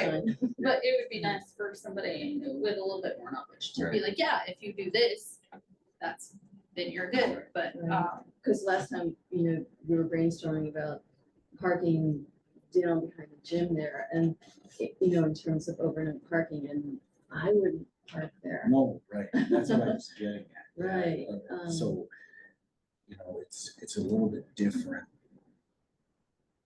There's a lot of things that accidentally wrong. Right.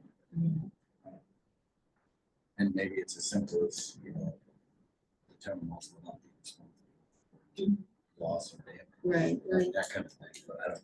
How do we, like, up at the gym, that parking area, like, how is that handled? Like, The actual parking lot, yeah, I mean, in terms of liability, right? Or- I'm getting I mean, tired. if you're not advertising it as public parking, True, then that probably is different than just, it's a chunk of land, you throw some gravel down, it's not a parking lot, but you'll park there. And then therefore the town wouldn't hold responsibility saying, hey, this is a parking lot, you can park here.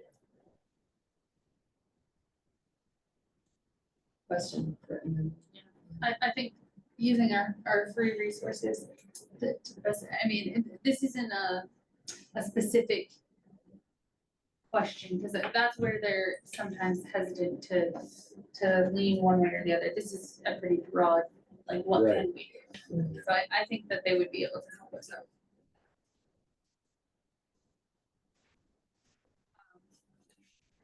Anyone else have any other ideas for parking that I should explore and research? this lot down on Grudge Street, like, is that the fire department lot? So, 250 feet wide, So not even it's- that, no, it's a little. it's a little tiny triangular. one, yeah.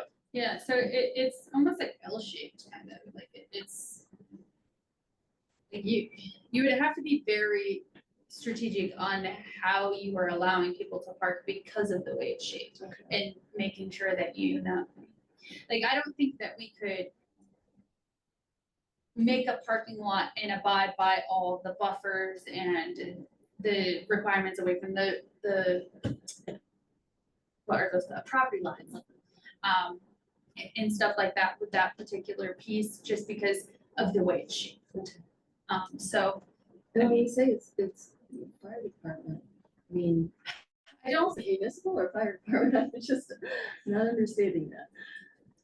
On the It tax was- maps as fire department. It was donated to. To the fire Donated to the Because fire they always held they had a fireman's auction, that they had the fire auxiliary, whatever, they raised funds by having an auction every summer. When the big barn garage was there, and they held it there, and so when I don't know if he left it in his will. Yeah, John Ruxin was donated Right, to the fire. yeah. I did not know that. Thank He you. was a Mr. fire chief. 40 years. And one thing with parking, especially in the downtown area, wherever it ends up being, there has to be a definite barrier between the parking area and a landowner. Right. Because there's, people see vehicles parked here, say if it was that lot over there, they'd be parking on Kathy's land. That was real good. I mean, that's what happened on Summerfest. One guy parked Yeah. on the hill by the sculptures, and then before you knew it, there were 20. Yeah. Yeah. It took about So- 10 minutes. It was doesn't crazy. take long. Only gotta lead by example. So, I mean, I wish Now you could, That's kind of like what I was saying, like that, it would be very difficult to put a parking lot there and then abide by, the buffers and staying away from the property lines and stuff like that, so keeping that in mind while looking for places, specifically in the village district, is very difficult because there's not a whole lot of land up for grabs. But like I said, I can still at least explore the piece of property down on Water Street and I know that the town doesn't really own anything else in the village district. That's suitable for something. Right. I mean, if we wanted to build a parking lot down to the transfer station, there's probably room down there, but that's not really serving the downtown area.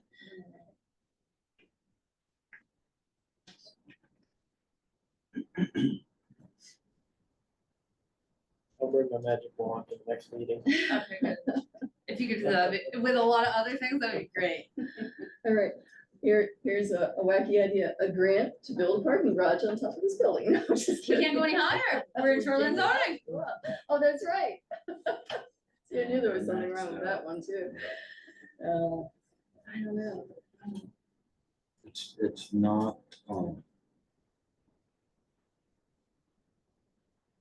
yeah, I mean, it's not something we would have to,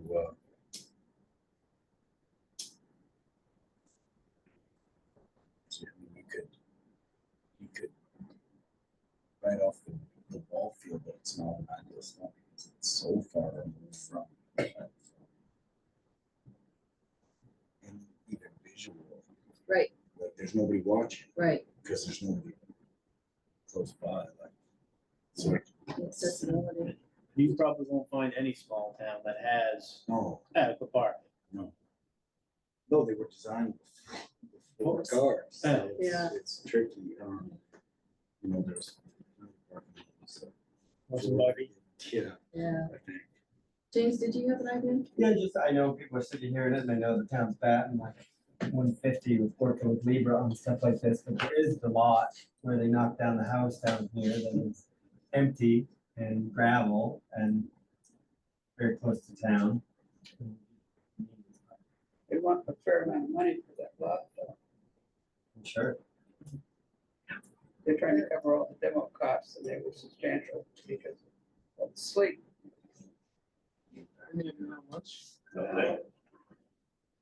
I've heard a number and I can't remember what it was now. Well, somebody asked. Pretty fair amount though. Lemons, Oh, and I can't remember what yeah. number they came back with, but it was way more than it's worth. That would be Yeah. a nice spot though. Well, who knows? Maybe they like to work in municipalities. They did for a Right on. while. That ship has sailed. Probably. All right. Have we beat that dead horse? I mean, clearly no solution, but I think it's worth continuing conversations because we're seeing such a high volume of traffic. It's not- Right. I don't know. I think the next step would be to reach out and see if we're just silly things.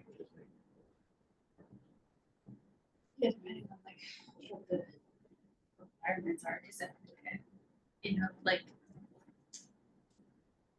I don't know, because then where you have automobiles, are you required to do soil testing so often, like through Yeah. DEP and all of that stuff too, so really researching the requirements of having a public parking lot. Is that covered in our ordinance? Parking. Is public parking included in the land ordinance? Public parking is not. No, Parking requirements. right, right, Is minimum parking requirements. right, but not a public. It's I don't think about there's anything limited to about minimum parking. parking. That's what I thought. Well, let's see what, our free legal advice might be able to tell us. So, So there is ordinance for businesses in town, what's the issue there? There's language in,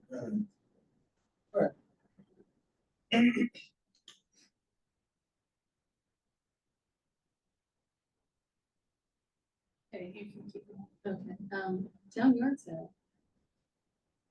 So I spoke with, Dick Hunt the other day. We're getting close to the time where we really gotta figure out how we're gonna pull this off.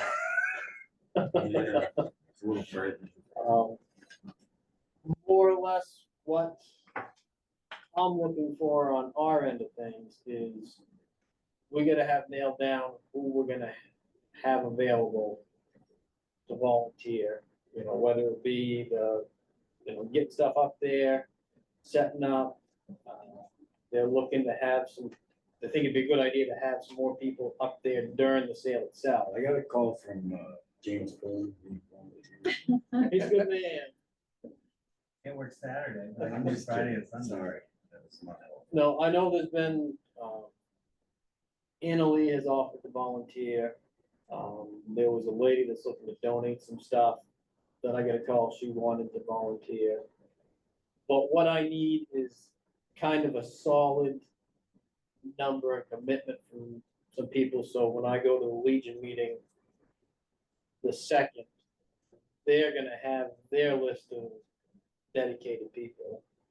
And But they're hopeful to just mostly concentrate up there, right, not moving stuff. correct, yes, Like it's gonna be up to our volunteers. to get everything up there. Right. To the gym. I mean, there's a couple of them that would probably help Right. lug some And that's why stuff. they got out of it. Yes, correct? yeah. Because it was a lot of labor. Yeah.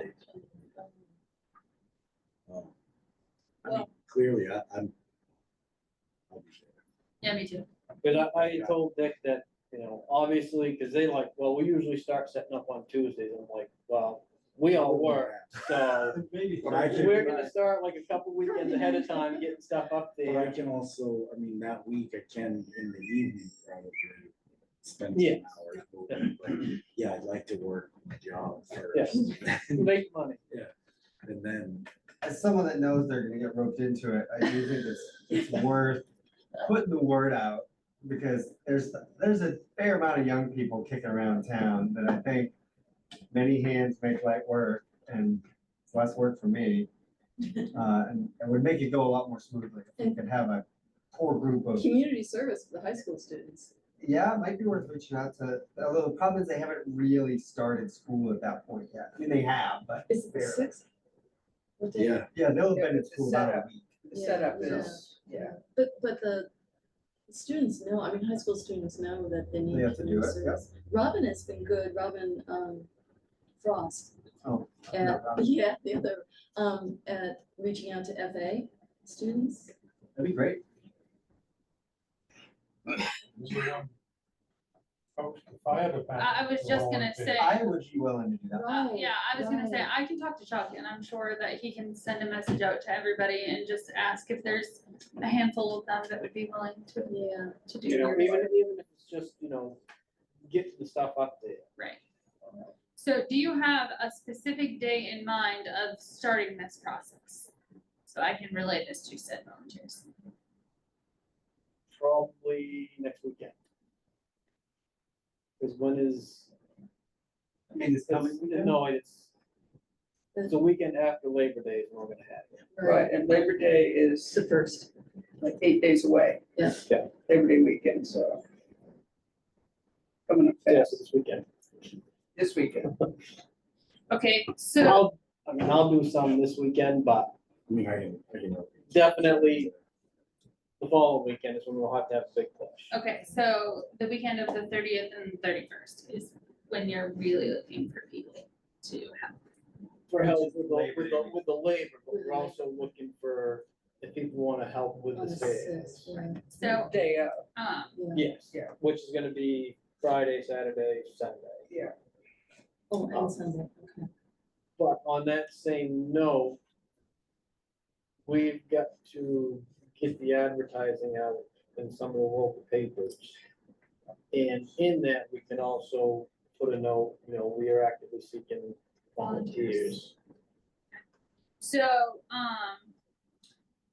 if you can give me like specifics on the actual yard sale itself, like dates, times, that kind of thing, and then I can put something together, and then you can say, yes, that looks good, then we can put it in the paper, like next. They run ads and they do it. They did, yeah. 'Cause that's one thing I talked to Dick about on the phone the other night. She's like, you know, you gotta get the advertising going.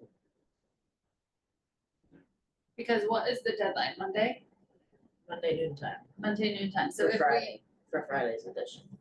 so if we get something out like to them this Tomorrow. weekend, Tomorrow. tomorrow. So I guess Which- they have Blake get that going. No, I can do something in the morning before my appointment and just send you a picture of it and you can just tell me, yeah, it looks good or whatever, and then I'll send it to Marty and Marty can send it to the paper and then we'll do something. Cause I won't be in the office tomorrow, but I can do stuff outside of the office. I can at least create a fancy little advertisement. Maybe Jade could too. Yeah, Yeah. she's fantastic. So, I'm just sitting here feeling guilty because we're gonna be gone that weekend because my husband inconveniently Oh, sure. has a triathlon in Portland and I'm the gopher, so I'm sorry. That's all right, we'll get you on the next one. All right. But, We're double duty. so I will be around both weekends, so I can help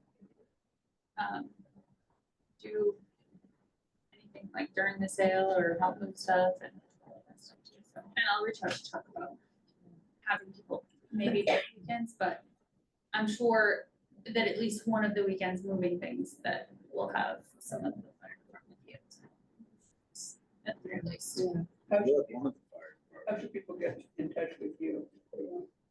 Call me. Oh, you get an answer. I guess my phone just fell off. Well, if not, then we're doing something. I answer it. Okay, Wayne may be able to, we're out of town too. Labor Day weekend, but we'll be here Labor Day on Monday. Gonna be working now, so. Yeah, Labor Day, and Monday, I'll be working. working. Labor Okay. But really, I mean, we're getting everything up there. Yes, we will need some volunteers. Well, if you get started this weekend, But you might have some. I would rather see more committed to the weekend of. the weekend of the sale. You know, one thing they did mention is you've gotta have a lot of people in there. Just because stuff walks off all the time. Well, You know, you try to do something good and people. Yeah. I will help Saturday and Sunday, so put me down. She will be the police. I can put on my wicked widget to the north. That's right, you Yeah. can do that, we've seen it. Because they used to do it with a cash register outside and a cash register inside. That turned out to be a bad idea. Yeah, Because people would, Go to that one. they'd go Oh. inside and be lugging something out, they'd be like, oh, I already Already paid the guy paid. outside and Oh my word. we'll have Jimmy up there with a baseball bat. there you Yeah, go. there you go. Security. I'll chase He him right can now. see him, he will get him. Another thing on that is we're gonna do a raffle like they always used to. They used to have 5 or 6 different things, whether it be something from a business in town. That usually got them a fair amount of money. I know right now, we did pick up a handmade chair by Rick Packard that could potentially be one of the raffle items. So any thoughts on? If we talk some small businesses? Fire truck? Yeah, Yeah, let's rumble on that fire truck.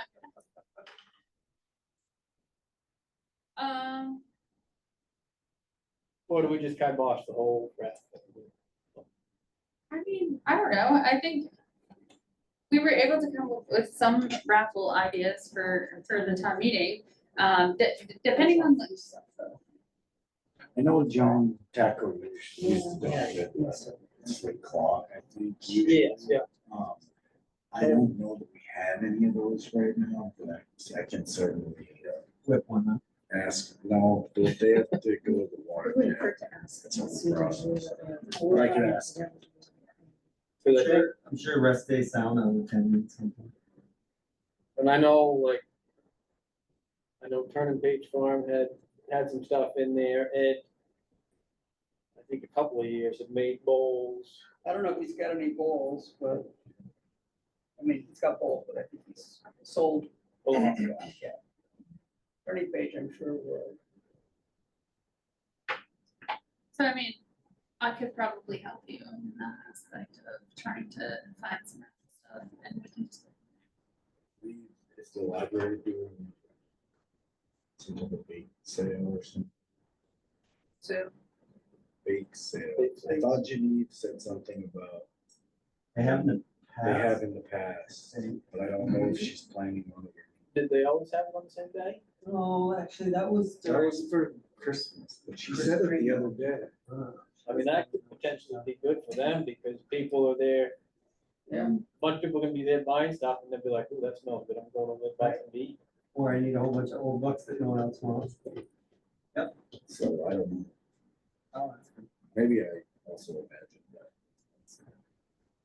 You know, I mean, you know, whatever. Nick, to sell beer, you sell a lot more stuff. that's true. But he can't, it's too late to apply for the liquor Probably license. And that might not end well. I don't think it's a recipe for disaster. The people that really want it have already, they're coming already. Yeah. Having imbibed, so. Anything else on that? I don't think I have anything else yet, unless you guys can think of something we're missing. Like I said, I'm going to the Legion meeting on the 2nd. They're gonna come up with their final game plan. You can email us if there's anything that we can help with after that. Yeah.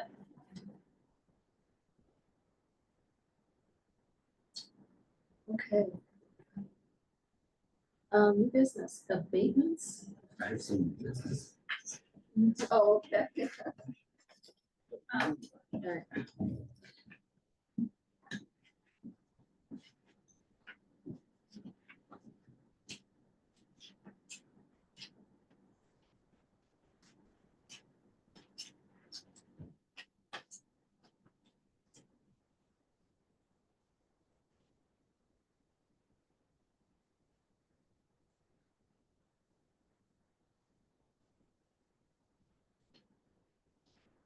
Not to go backwards a little bit, but just to confirm, if you had to choose between which weekend you'd prefer to have more volunteers, the actual weekend of the yard sale.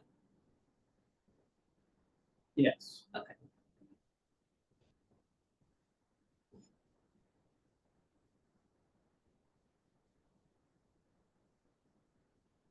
You know, and we may get a bunch of volunteers that are beyond the working age, so they're available on, during the week. So that would help, because Legion would be up there from Tuesday on, just kind of getting everything arranged and priced out. So Legion's gonna do that part of it? Yes.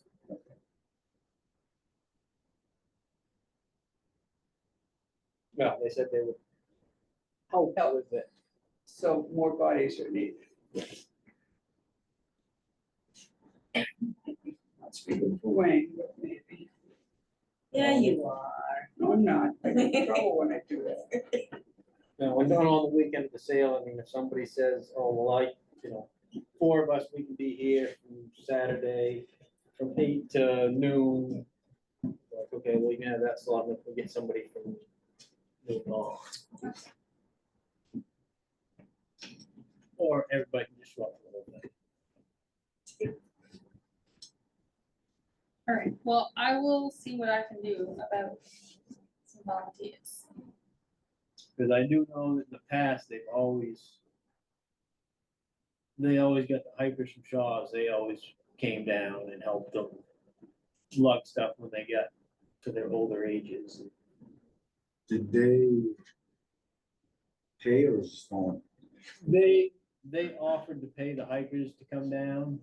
99% of them wouldn't take the money. I bet they take food though. Yeah, I was Oh, gonna yeah. say, feed You them. know, if we fed them, I bet you could get a whole pass of them. Do you think it might be helpful to just put on Facebook that we're looking for volunteers? for this Absolutely. event? Well, on Facebook, yeah, we're gonna advertise on Facebook. So on my little thing that I write up, just include volunteers are needed for, Yes. okay.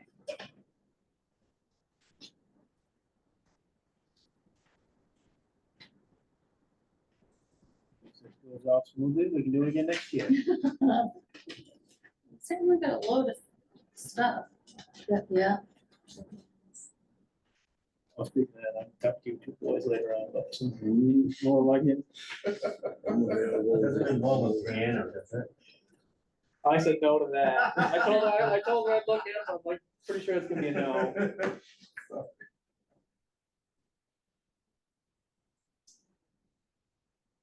You're ready. No, you're good. all right. So I don't, I just was reading the abatement letters.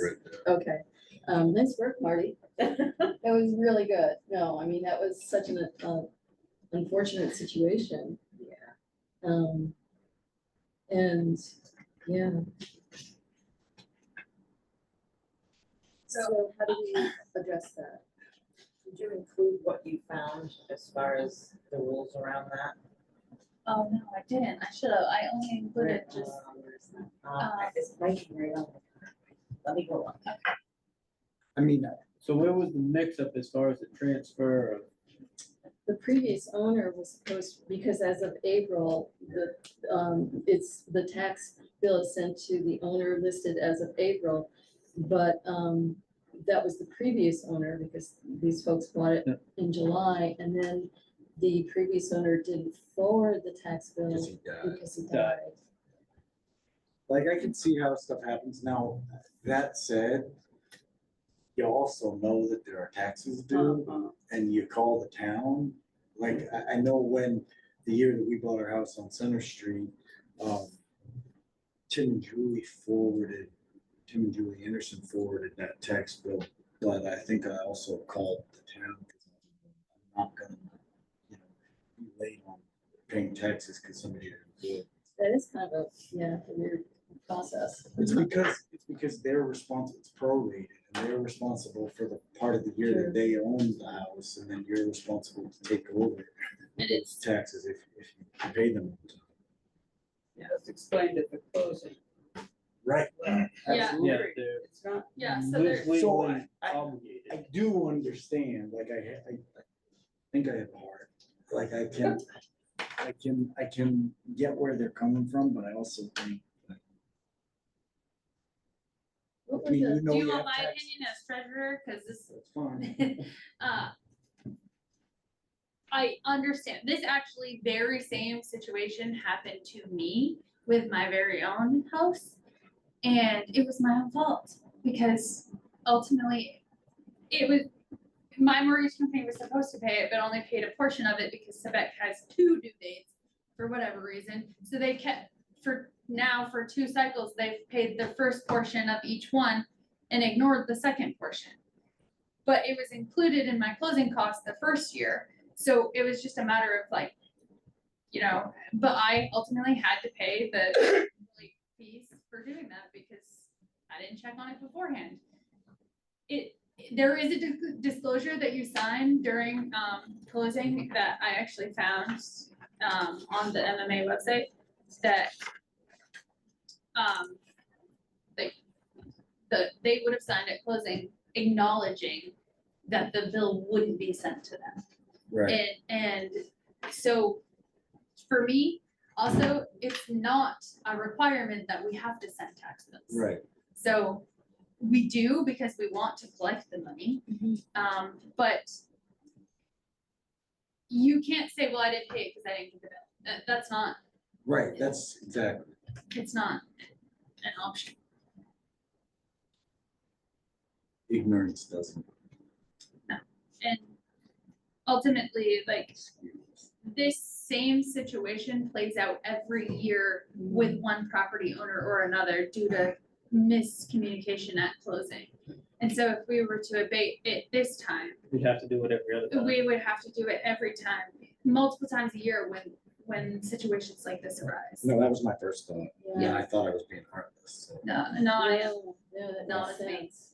And as I'm reading this legal, So two things can be true. And I have sent that to her as well. okay. I'm not sure. Do we have, like, we billed for certified mail, is that the, It's certified Itself? mail and interest. right, like there's, they denied, or they don't wanna pay the certified mail fee of $9. Or the For the interest. Or the interest, right, It's like what, $250. $250-ish? Yeah. What's that say? Yeah, it's 12. What's the, Oh, did you read that? No. oh, yeah, I got it. I'm so Busy focused. talking. It's true.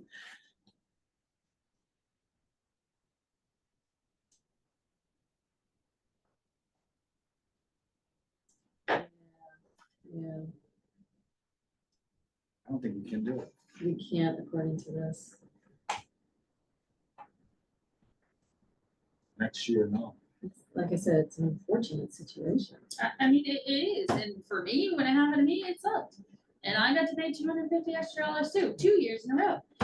But I've learned my lesson this time around, it ain't gonna happen again. And not to speak ill of the deceased, but do we know that he actually died?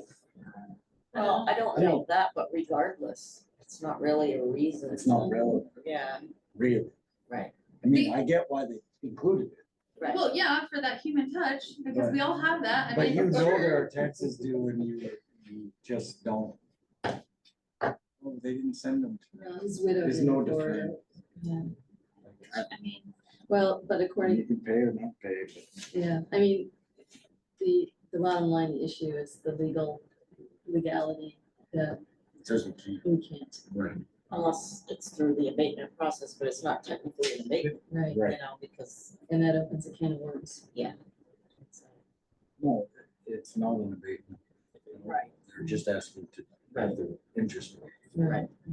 which the reason why it has to go through the abatement process is because interest and whatever becomes part of the original tax. Right.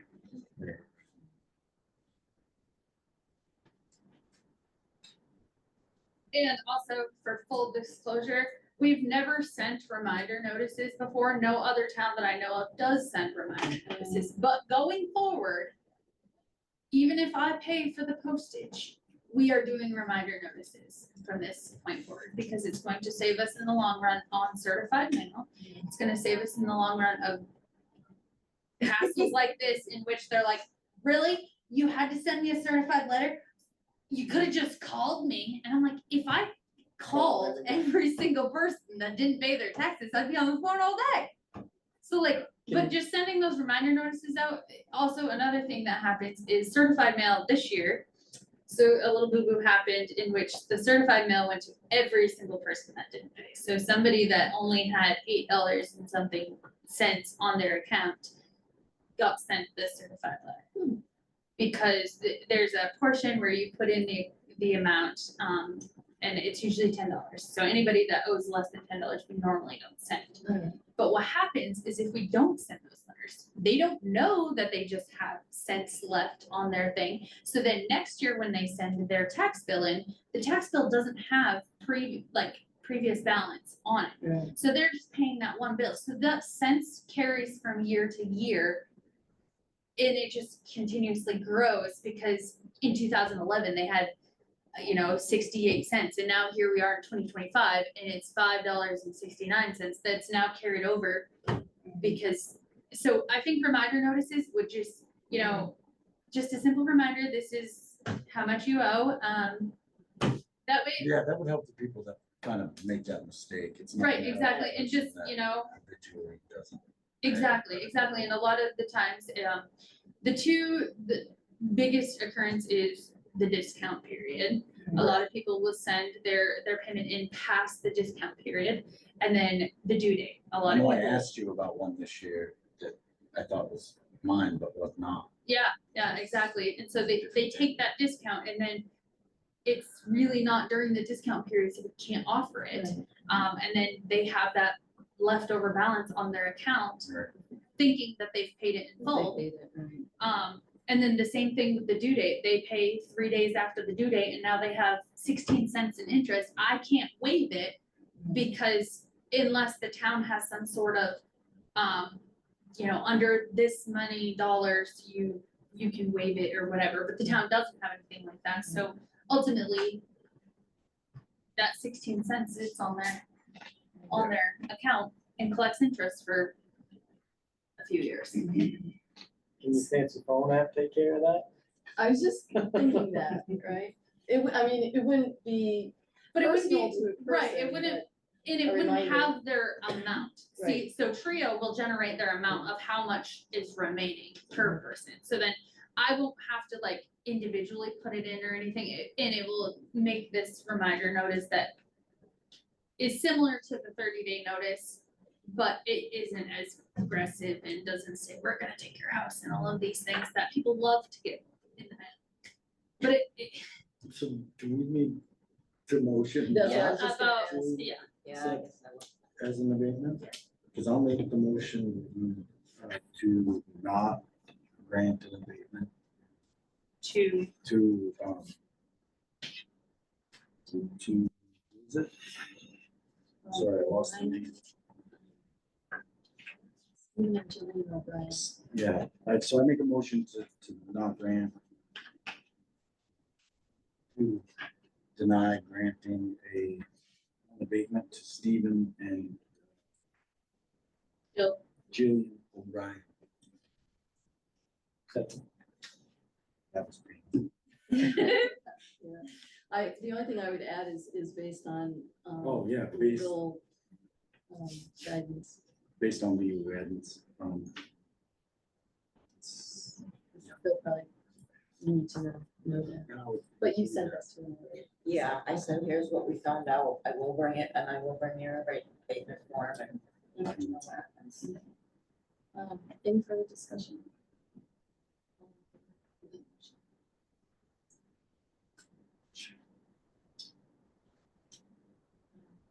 Private roads. Well, I put this on the agenda because I thought I was gonna have a member in the audience actually bring it up. But I've been approached recently about, maintaining private roads. This has been an ongoing issue for not just Monson, but pretty much everywhere. You know, people don't realize that they live on a private road until they live on a private road, and then they're like, I pay taxes just like everybody else. I should have a road too. And so that's where we're at. The two roads that in particular that are being questioned are Camp Comfort and Didn't you? I have- vote with that? no, Winter it's Hill. Winter Hill, yeah. Winter Hill? Is that the one up on Green? That's It's a the- different scenario. Yeah, that's a subdivision road. So So where's Winter Hill? The one on 6 and 15 Yeah, towards it's that. down that way. Across from the old sand shed. Oh, okay. And that guy was just asking. right, so Camp Comfort is. it's demanding, yes. It's a true. private road. It's a very Insisting. nice story. It's Like, just- I would like to see us, if we could move more roads to like Burke Road and some other places. That would be ideal. Also, as someone just sitting in the audience who has a stake in property on the Cape Comfort Road, I think it's important to recognize visual, right? Like where, I have just assumed. Yes, yes. I do not want it to be a public road. And I was gonna ask, so is the process, I mean, it just seems to me, and correct me if I'm wrong, it would incur taxpayers' money to maintain a road that we take out of being private, and therefore would it not have to go to It would have, voters? it Yeah. would, but it's up to you guys whether it goes to voters. You know what, in the interest of transparency, I should probably recuse myself from the discussion. I have property on that road. I have strong feelings that it might have just been. But it's probably it shouldn't have bearing on this. Well, and, so I somewhat kindly explained that, ultimately, if you guys choose not to put it on a ballot, he has every opportunity to petition Right? to put it on a ballot, and he can go that route. That's He what I did was not thinking. enjoy my answer when I said that, and Is but it, ultimately, that's what it comes down to. I told him that, you think your taxes are bad now, let's adopt every private road in Monson and see what your taxes look like then. And it's not like it's a well-established road. And there's no year-round residency on there. We would be paying a lot of money for something that's used 6 months, 5 months. Well, and I don't know, but I think the different landowners own the actual road. It's just a deeded right of way. It's not even a deeded right of Yeah, way. that came up not long ago. No, there's no deeded access for anyone on that road. Because I know, because Races owns that whole first chunk there, pretty much, well, his land abuts Quigley's. Right. And I think for it to become a town road, there would have to be a permanent easement. Which I suspect you wouldn't get. I think that, well, my takeaway from it was not necessarily that he was suggesting making it a town road, but just that the town do some maintenance on it. But we can't unless it's. Exactly, like put some gravel sometimes and maybe do some grading and things like But that. legally, She did we explain that you can't do that. I do a little bit at the mouth of the road at the camp I take care of, and Jim French does a little bit more towards his camp. We do periodically. I do know my dad indicated that back before things, there may have been a guy that used to drag it twice a year, town equipment. Oh, yeah. Long time ago, and that no longer occurs and shouldn't have occurred then, I think. Yeah, sure. I was just told that I need to do the right thing, so here I am bringing it up, like I said I would. But, the reality is, if it's a private road, it's illegal to use public goods on private things. And that would be considered using public goods for private enhancements. And the town is already spending a large amount of money on roads and to maintain something that we don't own. And do so illegally is just not in the option. And if put to the voters, like Jamie had mentioned, like, even if we did adopt this road, we would have to jump through hoops to be able to do so. And bring it up to state specs. And bring it up to state specs, and also, like, the town would have to vote to do that, and I sincerely doubt after getting their tax bill this year, that they're like, yes, let's add another road. and just, I think the typical course with roads like that are for landowners along the road to form a road, so a private road association. Yeah. Which is exactly where that's going. You want me the president? I'm just thinking of the I'm an expense it would, anarchist. we would incur to have a special town meeting to bring this. I mean, that's an expense in itself. And it just seems like there's legal issues preventing it to begin with. He certainly has the option of petition, but I don't think we can get involved. See, I'm pinching my lips, so I know, I'm not looking at you. so I don't say anything. That was my takeaway of it too, but again, it's my job to bring it up, so I brought it up. I know there was another, yeah, it was at the Burke Road that we were actually discussing years ago, trying to make it a opposite private road. And so we don't, yeah, we can't take on it. Well, okay. I will You pass got that your information orders. along. All right, overlay commitment. Yes, so did you guys get my email that I said? So I really truly feel horrible. How did Trio do that? It wasn't a trio thing, so in doing the commitment process is, there's a lot of numbers that go into that, okay? So one of the things that I did is I took the town warrant and wrote it down and then added all those figures up Right. to match my budget. Right. Okay, so, but in the budget, it's hard to just, you can't look at the bottom line because there's some of those things that aren't included in the municipal line. So what happened was in the town warrant, in the town report, which is what I was using, the bottom of one page has a total and the top of the other page has a total. They're the same total. And so when I was adding them up, I added this line down here and the line up here. So it added that number twice, but I was just, yep. Right. And so like, I didn't catch it that time. I gave that information to the assessor for him to check, but the problem is he was using the numbers that I already wrote down to double check my work. So he didn't have the warrant in front of him to be like, yeah, so everything lined up to the way it was supposed to be. So I'm like, okay, that's great. When I came back, I had the commitment papers on my desk and I'm looking at them and I'm like, that overlay, because so it said the commitment papers that I was gonna have you guys sign, which I have some new ones for you, that I was gonna have you sign, said the overlay was 18,000. So I'm like, what? That's not right. So then I went to rerun the commitment papers to fix the overlay to what it should be, and it kept coming out wrong. And I was like, why? So then I'm like, you know what? I'm gonna go to the very beginning and Right. do it all from scratch again. And so I kept coming up with a different number, and I'm like, what the heck is that? So it ended up being the third-party donation line being added twice. So that's how it came out to such an odd number. Right.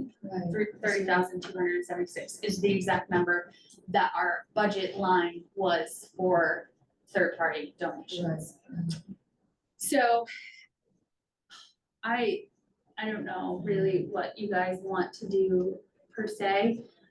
So you guys, one of the things that I learned is you guys vote on the mill rate and the overlay as assessors, not as select board members. So assessors have the ability to send overlay, a surplus overlay to the general fund. So if we did that, it would just go to surplus.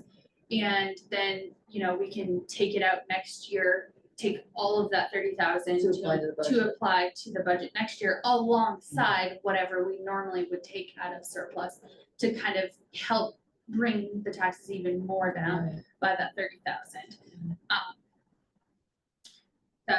That is an option. You know, one of the options that I was exploring is just giving it back. But in order to do that, it would be a long process to do that because it's inexpensive. If we were talking, I mean, from a legal standpoint, we are still well within our limits of what to have in overlay, because it can't be more than 5% of net to be raised. So we're, that turns out to be like 110,000-ish. So we're still well within our legal standpoint. It's just, I feel like a crap bag, so I want to fix it, is. What was the exact number again? That we're over? 30,276. I guess I would lean towards setting it aside and using it to look for next year, rather than, I mean, I think when you told me about when we discussed that, you said it would be to mail a check. to Right. everybody. So- And, For and 20 bucks, so, And it would be very time consuming for Right. us in the office No. too, because we wouldn't be able to input everybody into Trio as a customer. So we would be handwriting these checks and manually entering them For into We'd 20 have to bucks. verify that they'd actually paid, that exactly. they deserved it. Yeah, I think that's probably the easier way to go. I would hesitate, you know, we need to be very careful with that. We don't use it, so it's. Well, the thing is we really can't use it for anything else, as it sits for overlay. Yeah. You know, or as surplus, no matter what we do with it, it has to be voted on by the town. Right. So we can't pull anything from surplus, you, Right. us, whatever, from surplus without town approval. So they can vote to use it to lower taxes or fund a project or put it in a capital reserve or whatever, when we get to the budget cycle next year, we can, you know, I mean, using it to lower taxes, I mean, it's pretty much doing all of the above. If we do that, it's going towards capital projects, it's going towards the budget, it's going towards all of it. But I didn't want to just No, not. I think mistakes happen. You know, let's not do it again. Believe me, But, I won't make that one again. Seriously, I know, and I know you beat yourself up enough about. Yeah, believe me, it did not feel good, and I was here in the office by myself, and I'm like, I didn't even vent to anybody about this, like it's terrible. I think, Aaron, did, I'm fine with the idea of putting it in surplus. Sounds like a much simpler way to do it, and I think if people actually looked at it, that would be the beneficial way to do it. Yeah. Rather than wasting the money to. Well, that's just it, because then they get the All of it. full advantage of the 30,000, that's what I said, not. it will benefit taxpayers. Mm. Me too. Well, Or do we need to? you can adjust it? make a motion to, sign the assessor certificate of assessment with the updated overlay of 58, blah, blah, blah. And there's like a couple of pages with several signatures for you three. So I'll make a motion to accept the updated, assessor certificate of assessment. Do you need a number? With the updated overlay amount of 58. What she said. $58,342.76. Okay. That's a tie. All right, any further discussion? All in favor? Do we sign? Am I signing up here? Yep. Okay. And then on the next page, there's 2 more spots. I think. Should read the fine print. Right? And down below. And this one yeah. too.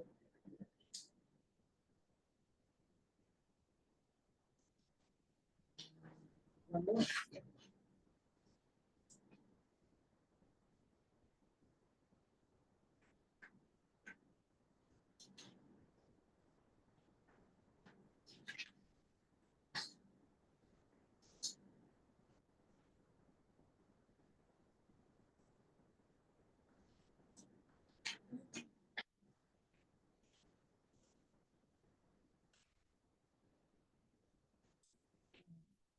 Okay, is there, any miscellaneous?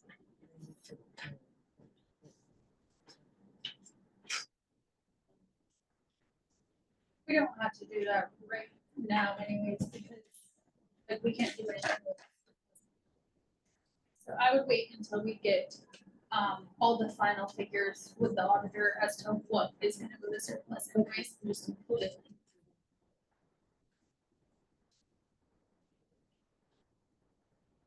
You can holding on to it. 'Cause Ed's gonna want that. You know what? I'm gonna put it in his folder as soon as it's done. Get coffee and put it in this folder. That's, All right. 'cause I got a lot of stuff going on over here, so it's best if you don't You do, yeah. contribute it to my cases. You got the ATV contract. I do, yes. All right, and you've got your massive list of to-dos. Made her front and back this time. So I just had a question in terms of, it's been a while since we've really, I hate to say this, since we've really like gone over things, because I was looking at previous minutes and when we met and we've had a lot of special quick meetings. And I didn't know with a lot of the stuff that's going on, well, A, do you just need another month to accomplish that, or should we touch base? We used to meet twice Every a other month, week. but I feel usually like, every week. us meeting sooner isn't gonna make me be able to do things sooner, Right, because believe me, it's literally not lack of trying. I know. It's just the lack of time It's- and the amount of time that certain things have taken. Right. And a lot of, like, Jade was on vacation, so I was covering her, so like, that meant a lot of time in the front office, and then, you know, like, some of these things not having the information at hand, it's a lot of research to find, so something that should take 5 minutes turns into 5 hours. So, but that's like the best part about keeping my to-do list here, is in all of them that I've ever done in my life, because then I just realized it's all of that. yeah. So I track them from one week to the next so that I can literally see what I can get done and what I can't get done. And then some things, Did we run out of binders? well, I don't want to tote around a binder. This is way easier, you know? Well, I didn't want to volunteer having a, 2 meetings a month, but I'm sure if something comes up and we need to address it, Right, we absolutely. can do that. I just wanted to throw that out there. If, Yeah. We need to change any. I think it would actually take more time away for me to prepare for 2 meetings a Right. month than just if we have something that we need to talk about. Right. I mean, we're always pretty flexible. Sounds good. Anything else? Sign this. All right, motion to adjourn? Sorry. Oh, I did motion to adjourn, okay. All in favor? What time, 8:45. This whole inside this. Yes, have a great night. Yes, you too. So I'm gonna be out of town Labor Day weekend too. I am available, work Saturday, or do some weekday work, some evening work. And I'm in it to help wherever I can, for sure. Okay, I gotta really look at my calendar because I'm terrible as Is the far as like 32,000 how far away for things are. Labor Day Yes. weekend is I assume. not this coming week, Although it's weekend, but well, one I after. know. That's Yeah, just the that's name his of his business. business, It's so. a big one. With that surplus, have you guys not considered Bitcoin?